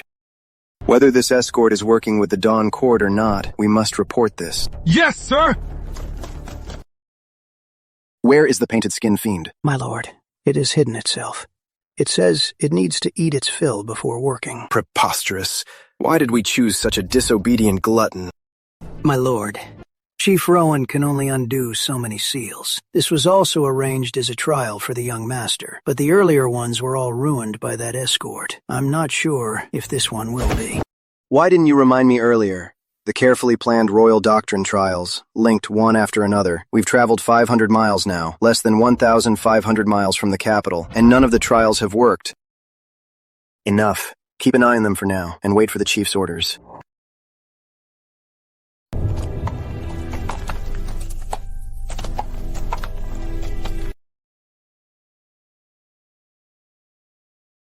Handsome. Judging by your outfit, you must be an escort.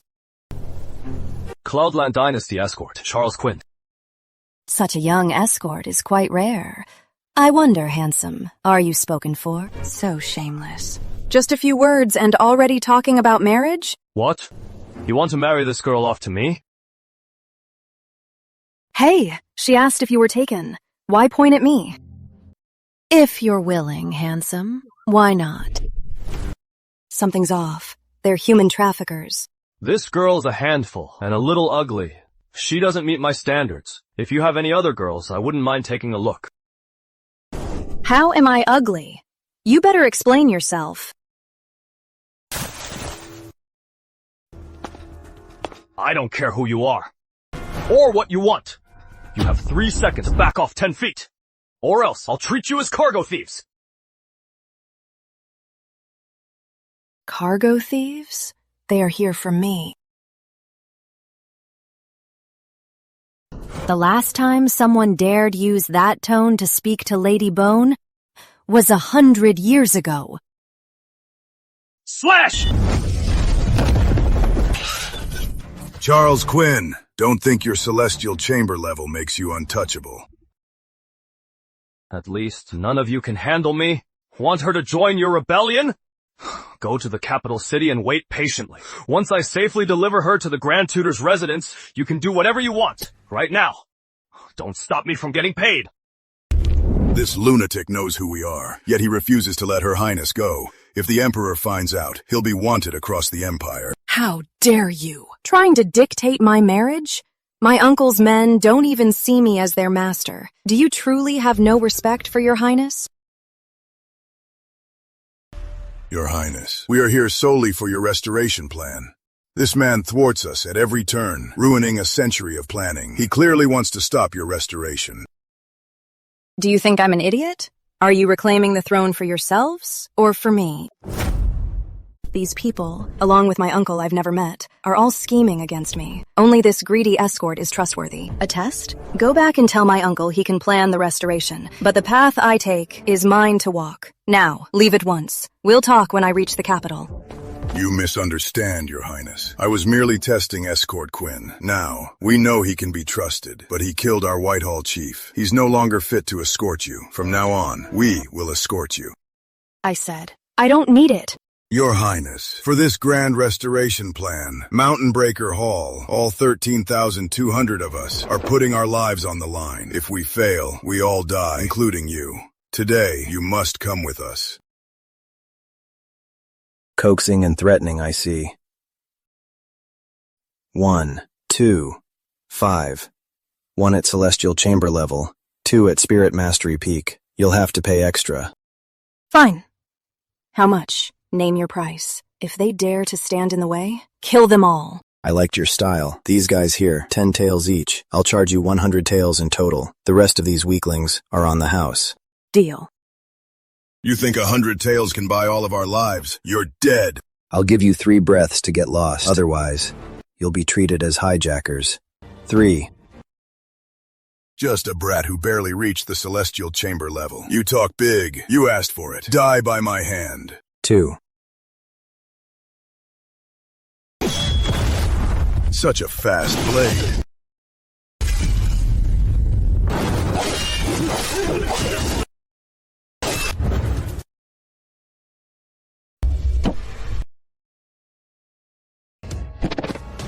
This. What kind of technique is this? What a movement technique. We can't even catch his trajectory. Wait. He must have mastered an ancient assassination art. If we can seize this supreme technique and offer it to the Alliance Chief, it would be an unparalleled achievement. You wish. The extra pay is already secured. I was gonna let you scram, but you just have a death wish. Guess I'll just give 1 cent worth of effort. So this is the treacherous, martial world. Just as Charlie said, there are no permanent friends, only permanent interests.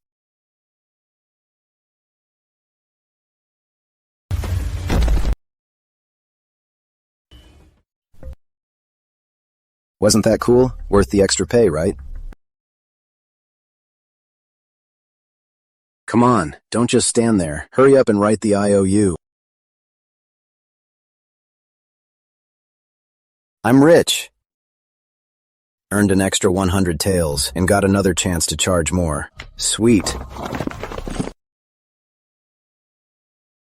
Not bad. You're getting used to this. Things will be easier in the Dawn Empire. Celestial chamber level. 4 of them! Quick! Secure the area! Notify the county governor immediately. Report this to the court! Peacefield County is about to change! Mountain Breaker Hall's masters were wiped out. Those idiots didn't even send anyone to clean up the scene, leaving 4 Celestial Chamber bodies to fall right into the hands of the court. Since the Dawn Empire was founded, there are barely 100 registered Celestial Chamber masters, and we just lost 4 of them at once. They all have records in the Noble Registry. If their identities are exposed, it will shake the foundation of the Heavenbreaker Alliance. What were my orders? Why didn't you send someone to watch them? Please calm down, Chief. We didn't expect this either. 4 Celestial Chamber Masters, plus several Spirit Mastery Peak experts, is enough to slaughter a city. Who would have thought they'd all fall to some no-name escort? Nightshade, I've always trusted you the most. I entrusted Her Highness's royal path to you, and the Tranquil Hall.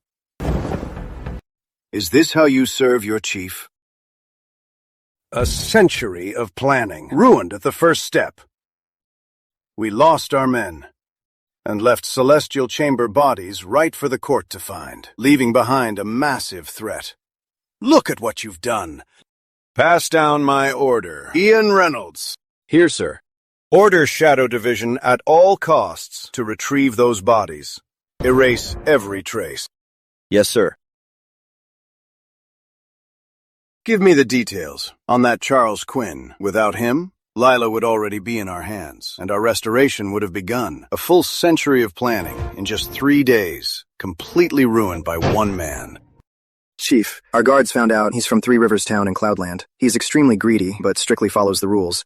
If the price is right, he'll even take on shadow jobs. He will go anywhere. In 10 years as an escort, he has never failed. Greedy? If he were truly greedy, the Mirror Bureau's million bounty, he'd have taken it. Why fight us to the death? Well, I've double-checked. The intel is accurate. Well played, Richard Rowan. Very well. Thinking a mere escort can stop the Rowan restoration. Charles Quinn is no ordinary escort. He was sent by Richard as a lethal pawn for the Dawn Empire. Chief, according to our intel, Richard Rowan, before Her Highness left, died of severe illness. You think that old ghost would die so easily? A man who served 2 Dawn Emperors, suppressed the Tenfold Marsh's Demon King alone, the Imperial Advisor who repelled enemies from miles, die of old age? He foresaw this game's outcome and faked his death. Charles Quinn has Lila now. He must not contact Edward Dawn. Go. Release those old friends to lend you a hand. Within 3 days, you must take Lila back. Dragon Vein Shadow. Chief, that's a forbidden artifact that breaks the Dawn Empire's Dragon Vein seal, releasing ancient demons. Exactly. Once it's unleashed, our century-long plan will officially begin. A century of preparation, a century of waiting. The day has finally come. Nightshade. Yes, sir.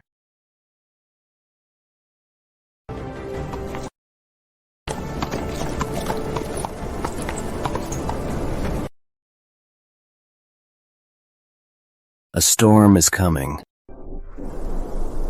Charles Quinn. The Dawn Empire's Dragon Vein breaks today. Let's see how a lowly escort like you stops this horde of unleashed demons.